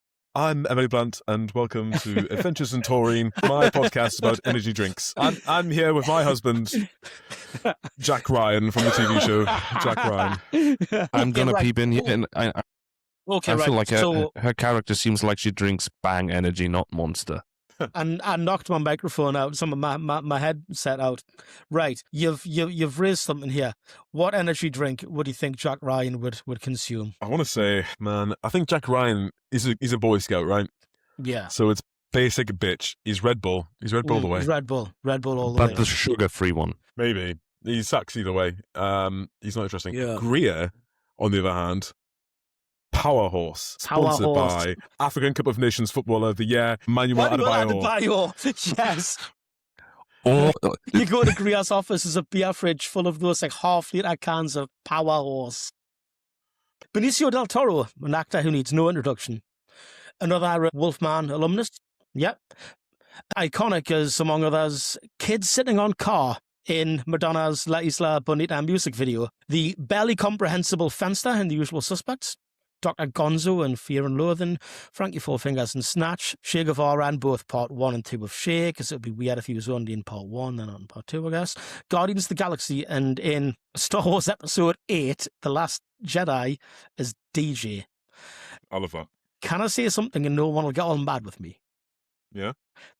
DJ's whole subplot in The Last Jedi is, along with the investigatorial aspects of Episode 2, Attack of the Clones, right? It's the closest the live-action Star Wars universe the EU or the new shit-ass Disney canon got a thriller movie content before Andor came and Andor went everywhere and changed everything. And I do like that they had that little bit of a Shades of Grey kind of thrillery bit in The Last Jedi when he's like, oh, see, they're selling the starships to both sides kind of thing, you know? That was kind of fucking cool. Don't join. Yeah. Yeah. Don't join, get in. Yes, he was in License to Kill playing Dario, the youngest man to play a Bond villain. Gets exploded. Yeah. And along with Che Guevara, he also previously played Pablo Escobar. And his most recent Hollywood appearance was One Battle After Another. You've seen that, right, Mike? Have What's you? that? One Battle After Another. That was his most recent. Yes. Oh, he's so good. He's good in it. He's brilliant in Excellent. that. He's wonderful Get in it. Yeah. in. He does all these great little mannerisms. He's wonderful. He's the heart of the movie for me. Yeah. Get in. I've got to say that film, man. Next bit of casting, Gurney Halleck. Josh Brolin. Known to many of us as Thanos, he managed to bring massive amounts of pathos to a character that looked like an intimacy aid from Bad Dragon Limited. He did, didn't he? The man looks like a novelty sex toy. He's just a big purple ribbon knobbler, and yet he just bestows so much pathos onto Thanos. I think it's brilliant. His career began playing a character named Brand in Goonies. That's Goonies. Yes. And not Gooners. He was not goon-maxing in a goon cave. He's Sean Astin's big brother. That's right, yeah. Yeah. And after Goonies, he really TV maxed quite a bit. Guest slots, 21 Jump Street. He had a guest slot in Highway to Heaven, a show in which a probationary angel sent back to Earth teams up with an ex-cop in what may be one of the most 1980s concepts ever. Mash cut! 2000, he's in Hollow Man alongside Kevin Bacon. Then he's in 2012, perfectly cast as young Agent K in Men in Black 3. Yeah. The casting for that, I think, is amazing, because have you guys seen the photos of Tommy Lee Jones when he was playing football for Harvard? I haven't. I'm going to look that up now. Google that shit, man, seriously.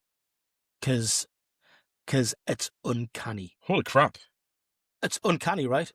He's a big lad, isn't he? He does. He's got. I didn't realize he was packing that jaw game. The jaw's unreal, man. It's like, yeah, so the similarity, it's perfect casting. What an absolute chart. Unbeaten team in 1968. I'll hold out to my camera in case I can't be bothered to edit in properly later. Yeah. There we go. Cool. Peak male performance. In general, he's cop maxed a lot. He's been in lots of kind of crime films. Inherent Vice, American Gangster, Murder Book. He was in The Valley of Elah. Played Gurney Halleck, obviously, in Dune. Both of them. For a split second there, sorry, to go back a second. When you said he played Gurney Halleck in Dune, both of them, I was God. hang on a minute. This is Patrick Stewart Erasure. Oh my God. He played Gurney Halleck in both of the Denis Villeneuve Dunes. Yeah. And that was it. He's not been in the other ones. The mood. Yeah. Mood, I think, so cattle and love play. Going on, Daniel Kaluuya, great performer. Did so much really great British TV work, including Psychoville, where I first saw him as the character Tea Leaf. Awesome. Brilliant. Yeah, love Sicario. The Fades, which is fucking amazing. The Fades was so good. It ran for one season. And I think I want to say 2010, but it's drama involving a concept in which all of the souls of dead people haven't been able to kind of like ascend to heaven because of all the concrete and shit built around them, and then there's like bad shit happening, and it's really fucking cool. Of course, then he goes into Hollywood, Kick-Ass 2, Sicario relatively early in his career. He then does obviously Get Out, then Black Panther, Widows in the same year as that. Played Fred Hampton in Judas and the Black Messiah in 2021. Yep. The film, right? It's stacked with prior performances of real historical figures. I mean, Del Toro played Shay and Pablo. Brolin played Wild Bill, as well as doing voice work as George Washington. And he did George W. Bush in 2008's W. We're going to add Clueless performance of Fred Hampton to this bag. Like we're moving on with the speed and direction of a Delta Force team crossing over borders to annihilate people. Jon Bernthal, the dirty cop, played by the highest profile airsofter in all of Hollywood. Hashtag our guy. What an epithet. What a fucking yeah. Jon Bernthal, love the man. Jon Bernthal, what a based guy. The best Punisher over any and all media, and I'll fight people in the street for that. A man who, when asked his opinion of members of the alt-right and white supremacists wearing the Punisher skull, said quite succinctly, fuck them. And he's also a podcast host like us. It's an actual podcast system, so there is a chance. There is a chance. Oh Narrow as it is, but there's a chance. There's still a chance. Yeah. IMDb's got his first credit as the lead in a film in 2002 called Mary/Mary. A film with the following description. Strap in, lads. This sounds fucking mental. Manny is a young man with a serious Madonna/whore complex and a host of manias related to sexually transmitted disease. Manny's neuroses manifest as a pair of quick-talking 1950s gangsters who fill his ears with poisonous propaganda. Whom amongst us hasn't had this kind of mental state at some point? Doesn't that sound mint? That sounds amazing. Well, shit, buddy! Didn't know I was doing was supercock. We go down for a long time, buddy. Oh, Jesus fucking Christ. See, I follow him this guest spots in Law & Order, Criminal Intent, Without Trace, Boston Legal, SVU, CSI Miami. He really tore up like the early to mid-2000s primetime slots with guest appearances. He was well cast as Al Capone in Night at the Museum, Battle of the Smithsonian, and another historical figure played by actor. Absolute peak. Yeah, he just kind of goes in more like copper and thriller maxing again. Rampart, Harry's Law, Wolf of Wall Street. He's in The Accountant and The Accountant 2. He's the brother of Ben Affleck. That's right. Yeah. I assume he's like the non-autistic one. I haven't watched like either of the films, but I watched the second one, and it didn't review very well, but I watched the first one and I quite enjoyed it. And yeah, right. He plays the burnout bad guy. Yeah. But not autistic, so he's like looking after his brother, kind of thing. Yeah, like I saw people on r/tactical gear saying that his loadout in the promotion stills for the sequel looked legit and tight. So it's like that's the power of being an airsoft in Hollywood, baby. Yeah, and obviously he was huge in Walking Dead, and Rory here leaving the best for last. The Netflix Punisher, so good, perfect. Amazing. No notes, no fucking notes. Fury as well. Fury was fucking brilliant. Kunas in Fury, right? He was brilliant. And he was in. That's right. And he was in His and Hers recently on Netflix, which is actually a perfect example of one of those Netflix shows which has the really shallow depth of field thing that really pisses me off. But Jon Bernthal great in it though. Hell and yeah, man. And so is Pablo Schreiber. So come on, get mad. In. Oh my god. Yeah. Fuck yeah. Going into Jeffrey Donovan, who plays Steve Forsing, with whom, by the way, the tactical gear and gunfucker end of the internet in which I dwell is obsessed. People love this guy to a suspicious and kind of erotic level. Like, it's kind of wild. He's been canonized by the public discourse based just on this film as being a proxy for Sergeant Major Mike Vining, the legend of Delta Force, who's also a podcast host now, but there's no fucking chance. Even when people are giving the film's equipment and tactics shit on Reddit and stuff, Steve Forsing gets a pass. As well as a star, he's been a huge that guy for cop shows. He did Homicide: Life on the Street. He was a lead in the NYPD cop show The Beat back in 2000. Mm-hmm. Spot in CSI Miami. He's played two of the Kennedys. He played Bobby Kennedy and Evans J. Edgar, not a film about the guy from Bosch, and John F. Kennedy in 2016's LBJ. I thought that was pretty cool. Staying on the quote-unquote good guy, American side. Casting, we've got Victor Garber as Dave Jennings. Major film appearances including Argo and Titanic. TV performances, he had a long run Alias. I think that's what most people from like watching Spy TV in the early 90s when they were unemployed, there's a difference, would remember him from, just Alias Maxim. 2 episodes of Alias a day. Get it. I don't want to steal your sandwiches here, in case you do want to mention it. But he also plays Frasier's butler in one episode of Frasier. That's right. He did like guest slots in Kung Fu Legend Continues, Sleepy Hollow. He was in the Outer Limits reboot. He was in Blue Bloods, Ugly Betty. He was in Arrow. He's done so much just like real that guy work. Like he's also the guy in charge of admissions at Harvard in Legally Blonde. Holy shit, that's right. Yeah. My God, interesting casting, man. Go to the section Weapons Free when we talk about guns and gear and all this shit. This film, believe it or not, is really polarizing in like, you know, the gunfucker and geardo discourse on the onlines. The traffic jam firefight's awesome. Everyone can agree that it's absolutely class. Like I said, I keep saying the film's like a non-stop tension piece, right? And after all this build-up of tension leading to the explosive yet measured and fucking brief release of it, it's a highlight. It's an early highlight of the film. But it gets guns wrong at times, right? That's the biggest fucking sin of all. Did you notice that Alejandro's like weapon changes multiple times? No. No, it's not. No. In firing scenes, wrong type of autism, Rory. Fair enough. You got the Land Rover autism. I got the weapon ID autism. I've got his Glasgow getting a metro network autism. Infrastructure autism. I am really getting into multi-static sonar detection at the moment. I do not have time for Well, good job I'm fucking here, isn't it? So, in firing scenes, he's using a Heckler & Koch MP5A3 with a suppressor and an optical sight like correctly attached to the rail. In non-firing scenes, for some reason, he's using the MP5 SD3, the integrally suppressed one, with his optical sight fucking attached to it. Get your Escape from Tarkov scavenger build out my fucking Kino, man. Wow. I've got no idea why they did this. Maybe like a shortage of the weapon for other scenes. Maybe they just had it for one day. I know they had, because like I know they had the FLIR camera for just one day for like the night vision shots. But yeah, that's fucking wild to me. Like you can clearly see the scenes when he's using a different gun with a fucking aim point sight taped onto it. And like that'll fly in Escape from Tarkov, mate. That's get your Fallout shit out of my Kino.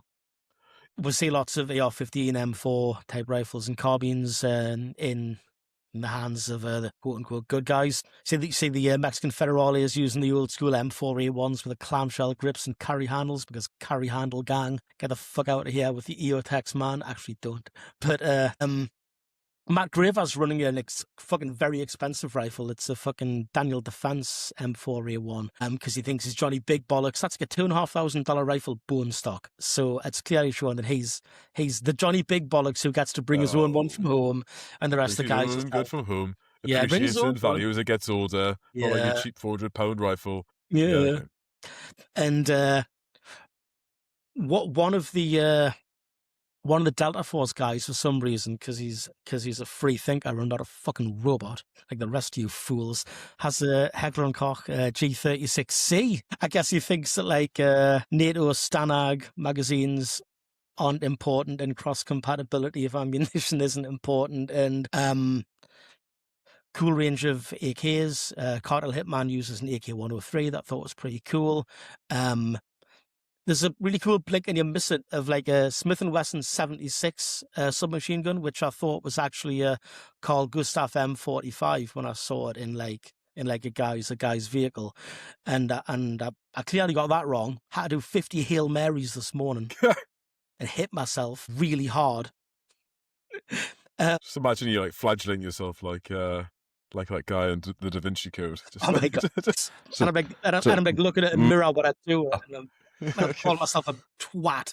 Mea maxima culpa. Yeah. So yeah, it's like you know, I'm sorry, I have to interrupt your gun No, rant. please. every time a G36 pops up in pop culture, for some reason you just know immediately that the guy wielding it is a massive cunt. I'm like, what did my service weapon do to you people? That is actually a good point, really, isn't it? I mean, it's across everything. It's even in Doctor Who. All the annoying unit fucks that get into everyone's ways, or every stupid space militia has a G36, and I'm just sat here like, first of all, why is this gun everywhere? And why is it always the cunts? I think Jason Statham uses one in Ghosts of Mars, and I think he's a bit of a cunt in that film too. So yeah, you've got a point. Actually,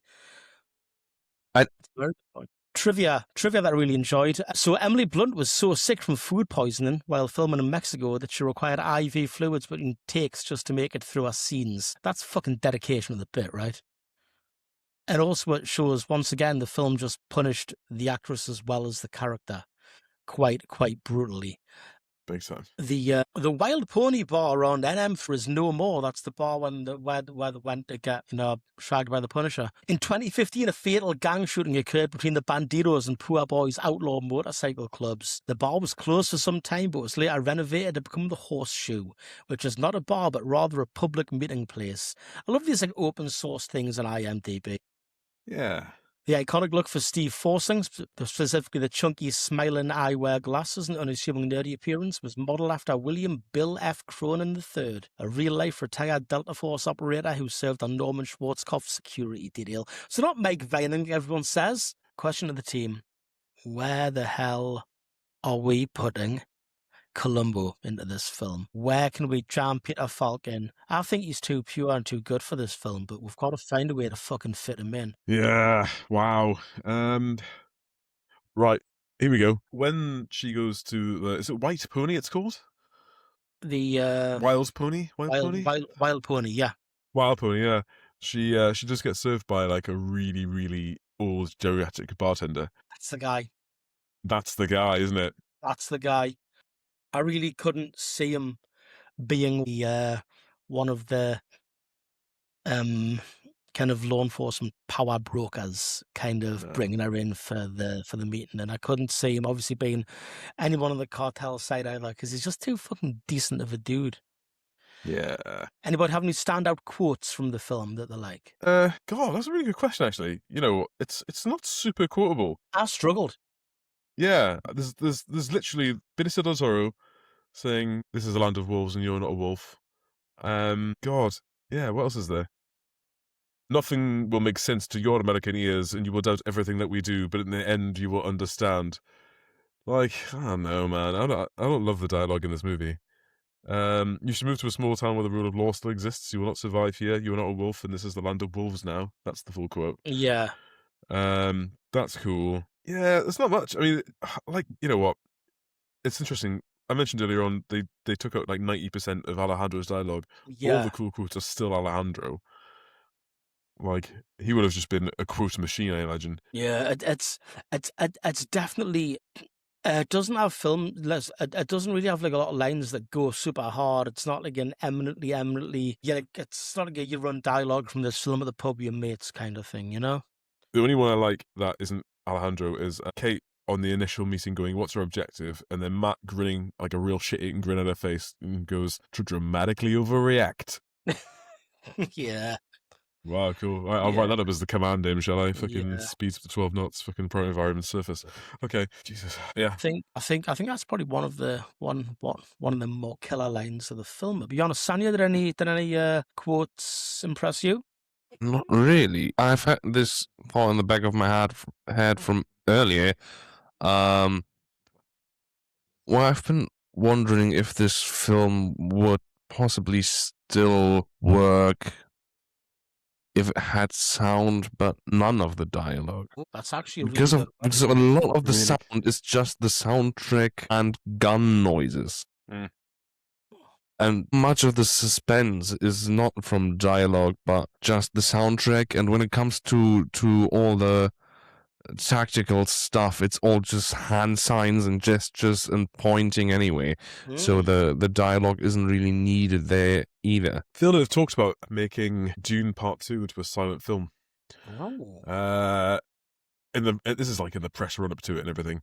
Yeah. Obviously, it couldn't have been. I mean, it's a film that's famous for having one really good speech, for example. He doesn't like. He doesn't think that film should be a medium which is governed by dialogue. He thinks that dialogue has overtaken film and has ruined the art form as a visual art form.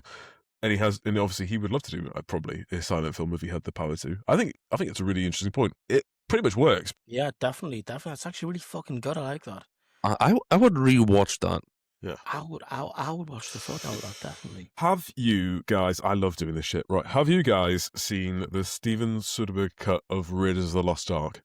No, I have not. He recuts the film in black and white and he removes all the soundtrack and he recuts it with Trent Reznor and Atticus Ross's score from The Social Network. And the film still makes perfect sense. Now, I don't know if that's partially because I know that film like the back of my hand, Yeah. but also the visual storytelling of it works. Like, the emphasis is put on the right objects. You know what the MacGuffins are. You know what they're trying to find. You know who the fucking bad guys are. You know who the good guys are. You understand the relationships because people are very broad in the film. Yeah. It's amazing how well it works, and it's a testament to Douglas Slocum's like cinematography as well. That even when they've taken all the color out, the images are so striking that it looks absolutely astounding. Yeah, I highly recommend that. He's hosting it for free, I think, on his website. That's fucking class. That's so cool. Yeah, worth a look. Yeah, fascinating. Get in. We got the Ding Chavez Award for missed opportunity in the film. What's the most missed opportunity? The biggest missed opportunity this film has? Go, boys. Man, serious answer is development for Kate. 100%. I think. Yeah, I think if I was going to say like a fun answer, man, this is not a fun film. There's nothing. There's not like that much fun you can have with it. Especially right now while watching the news. Yeah. Yeah, exactly. There is a bit, I don't know if you noticed it, this isn't a missed opportunity, it's something I noticed in the detail. But when they're having that meeting about the bank money laundering sting they did, before they go to that again, it's like a really plain office in some random building, there's a TV playing on a wall, and the news story is about a massive uptick to funding for ICE.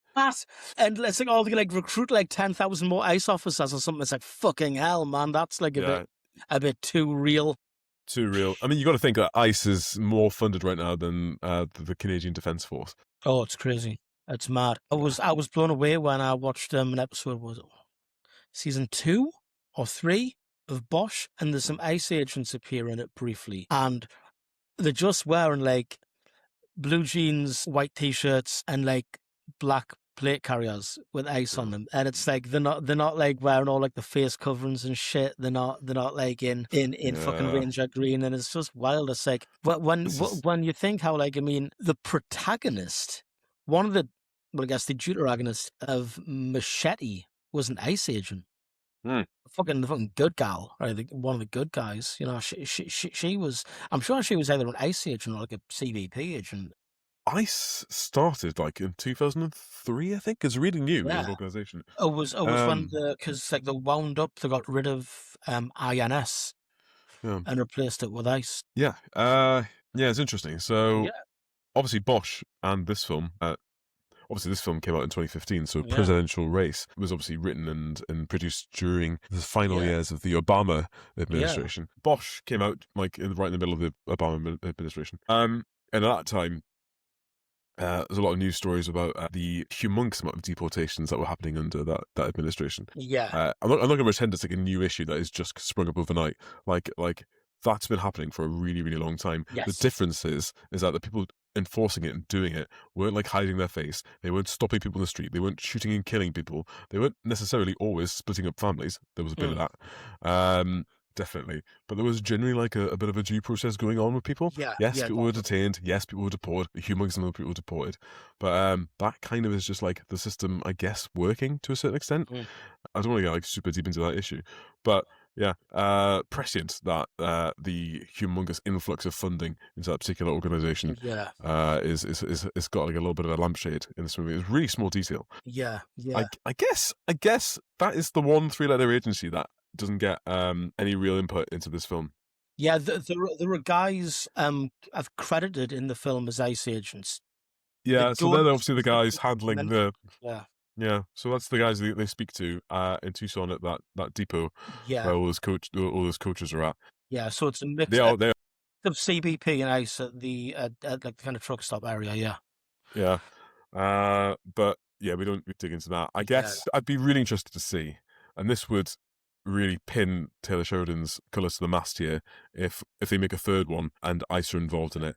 What what form that takes? Because I don't know his. I think he's one of those people who's quite shrewdly tries to keep his politics to himself and doesn't say what he believes. In my experience, those people tend to be fucking maggots, right? So I wouldn't be surprised. I don't want to accuse him. If anyone's got like fucking evidence of the contrary, that's fine. Send it in, whatever. But Answers on a you know, postcard. yeah. All I would say is if it walks like a duck and quacks like a fucking duck, man. I mean, we're Yeah. gonna know it, right? If like Sicario 3 comes out and fucking Jason Aldean sings the theme tune, Yeah. and it's just a rework of "Try That" in a small town. Yeah. Fucking hell. President Trump, please make anime real. I want to go One Piece. I want to know how it feels. Yeah, okay. Hell, oh my god, yeah. The proof will be in the fucking pudding. It will Cool. be. What's We have this is one that Mike has been running for a few episodes now, and I think it's going to be pertinent here. The Jack Ryan's shopping list category, the one item thing or act in the film that humanizes a character who's otherwise a hard-bitten part of the military-industrial complex. Indian Creek cigarettes for me for Kate. It's the brand created for the movie that she starts tabbing away. Clearly, she used to be a smoker and has now fallen hard on being a smoker again straight away. Classic. Someone's not looking after themselves. A microcosm, if you will, for the self-destruction that she goes through by insisting she keeps herself involved in this whole thing. The big ones as well, like the proper Super King length, aren't they? The real, like, fucking cowboy killers. I mean, she doesn't fuck around, to be fair, like. Yeah. Sanya, how about yourself? Anything in this film that particularly humanizes these otherwise badasses? Hardasses, mean cunts? Not really. No, I mean, previously, when talking about weapons, you've given us the opposite of that. Yeah. It's like someone bringing their Gucci gear, special kit, particular own gun, just serves to basically dehumanize him further. It's a very fair point. But that's apart from the cigarettes, that's all we get. Yeah, the cigarettes are pretty much like the only kind of like it's kind of like a link to like a normal non-violent life, I guess. Very, very good assessment, dude. Most egregious oversell of the MIC. Most egregious oversell in military industrial complex in this fucking film. This is going to be a doozy, guys. Let's go. I don't 100% know yet. There's a few bits. I think, do they need a Black Hawk to get to El Paso? If they've already flown from a Luke Air Force Base to another nearby Air Force Base. It is a bit of a flex, right? Yeah. It's not providing any Overwatch or anything. They're not talking to it. It's not tooled up. It's just used as it's a pretty expensive fucking omnibus. They're always using it to fly really fucking low. Yeah. Are they? I was under the impression that they were trying to give you the feel that they are actually trying to operate below Mexican radar. I don't think it's in Mexico, though. I think it's only on the border. I think it's how they get to the border, isn't it? I mean, maybe they don't want to get picked up by Mexican radar anyway, like just because we don't know how much kind of hand in glove working the US really has with the Mexicans at this point, right? I mean, there's obviously some degree on like a kind of federal level. There's no real work together on the state level based on the fact the Mexican state police are trying to kill them. But is there a point when the state level collaboration drops and maybe people in the air defense network don't fucking know that there's American Black Hawks flying dangerously close to the border, probably with the fucking beacons turned off? And I mean, it's fucking real. The beacons are turned off on. That's a good one, man. I think a bit of an overreach is that like they're literally like using a fucking Predator drone just to circle around that one guy's house in the US, waiting for a boat back to Mexico. It's like he's gonna see it. he's going to see a drone circling his fucking house. It's a lovely, clear day, you know, and it's like, you don't need what's clearly a very fucking high altitude drone to get these shots. I mean, quadcopter technology wasn't what it is today, but you could literally just have someone near his house with binoculars. Theme made a good point. We were watching last night that they make the assessment that he's heading straight back to Mexico, like really quickly. They see him leave his house, get to his car, and they're all like, "He's going back to Mexico!" And it's like, he could have been going to the fucking corner shop. Like, I think Easter 5 shipmate. I think you've jumped to a conclusion there, guys. It's a really good point, actually. It's like, I love the idea that, like, he goes out to buy some tabs, but, like, they think he's going to Mexico, so they, like, roll this whole operation, and they stop looking at the Predator drone feed. They just, like, hand it back to whatever nerds flying it out of whatever fucking shipping container somewhere, and then they all, like, boon into Mexico ready, and he, like, goes back to his house 10 minutes later with a pack of cigarettes, like, "Hey, baby, I got the tabs." And a sausage roll from Greg's. A sausage roll from Greg's. I love it.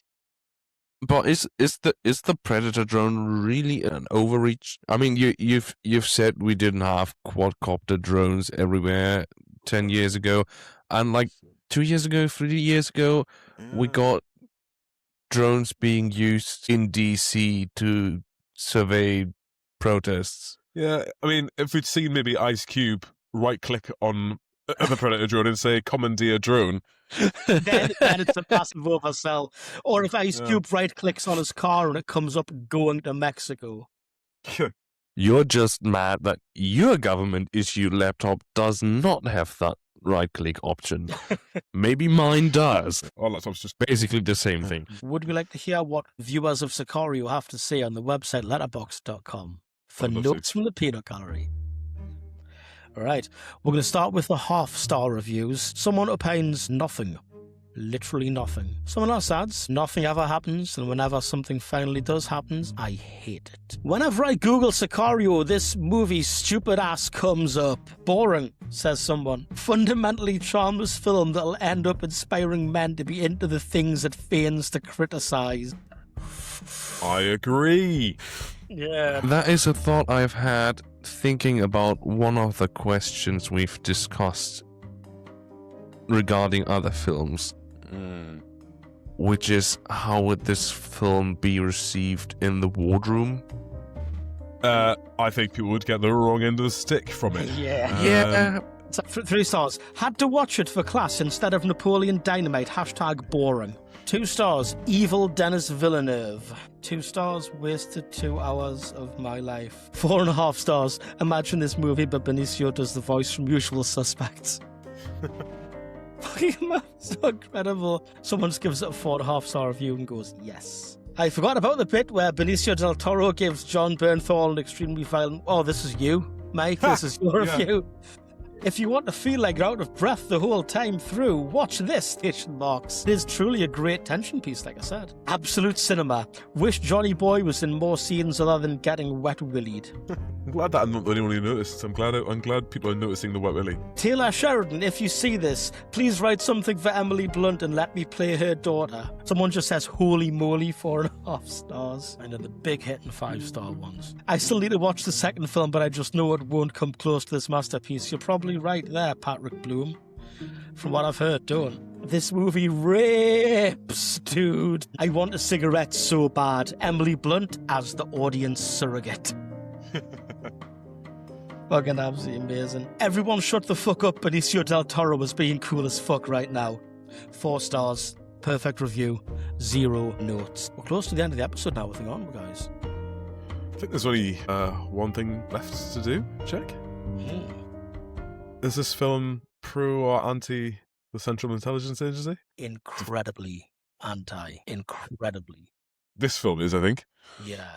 I don't think this franchises. This is a really weird example, I think, where I think I have to watch the second film properly to kind of get the whole thing, but I think this film says, hey, this is fucked up and bad. And I think the second film's going to go, actually, this is really cool.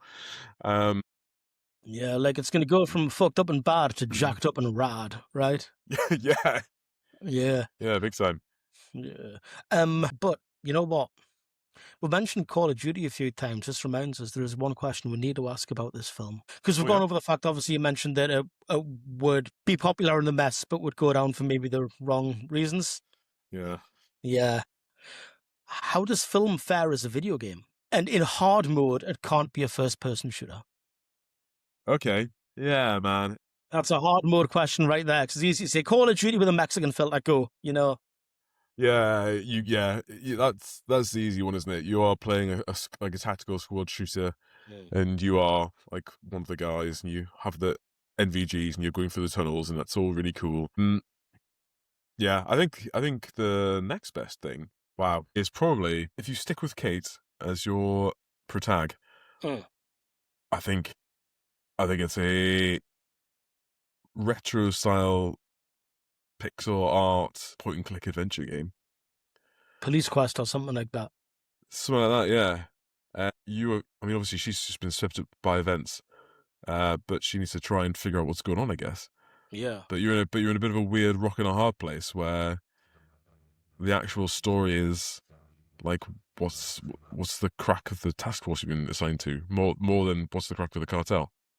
Yeah, that's actually really cool. I like that. I think what it does do is it allows you to have a story about the task force that gives short shrift to the cartel, because the cartel's the focus, because you're doing all this mad shit. That means that the border crossing gunfight is like a cutscene. Yeah. Mad. Yeah, I guess that would be it. I don't know how you would do it. I think you would be Kate, and I think it would just be, point and click, talk to everybody, Smoke some tabs. smoke some Watch tabs, some cutscenes. Have sex with the trying to Punisher. convince people to talk to you. Yeah, you do all that, and then and it would be like pretty much on rails, like old LucasArts Adventures games kind of were, That's fucking cool. or like the Westwood Blade Runner game. Yeah, That'd be good as shit. That'd be good as, man. Sandy, have you got an idea for a video game? I think, first of all, I would have gone with Kate as well as your playable character. Cool. I can see the pixelated thing working. I think I would put more of a focus on, let's dramatically call it, keeping her alive. Yeah. You could lean into the whole having a health bar thing, because she's likely to get in that situation. You're likely to have like exhaustion, anxiety problems, and all sort of things, and you could just play with first person effects on that a lot. Fuck, I want to change my answer. Yeah, this is a survival horror game. Yeah. I really like I would still put it in the, basically, perspective wise, gameplay wise. I would put it still in the first person shooter perspective from the gameplay, but you don't get to do the shooting part. It's just all the keeping Kate alive, and you could put in a dozen dead ends for her that lead to her being shot by the squad she's been assigned to or something. That's really cool. Yeah, Jesus. It's really insightful. Holy shit, that's fucking amazing, man. You see, I think we're wasted on podcasts. I think we should just start like pitching our ideas to the video game industry. because what we don't have we don't have any bearded white dudes yet pitching ideas to the video game industry, right? You know? It's those kind of around, yeah. Yeah. Great ones. Well, I think it's time to call an end to tonight's assessment of the 2015 mega blockbuster Sicario. So the last thing for us to say is, actually, for a start, what's our next episode, Mike? It is season 2, episode 5, is 1993's The Fugitive, starring Harrison Ford. Fugitive. Finally, we are popping our Harrison Ford cherry here on Killing Present Dudes after teasing it for so long. Going for one of the real brass rings that we've talked about previously, one of the films that we've felt we've had to spin ourselves up to hit one of the really, really hard targets. So, we hope to see you for the next one in 2 weeks' time. Until then, we've been Clear and Present Dudes. Dudes. Yeah.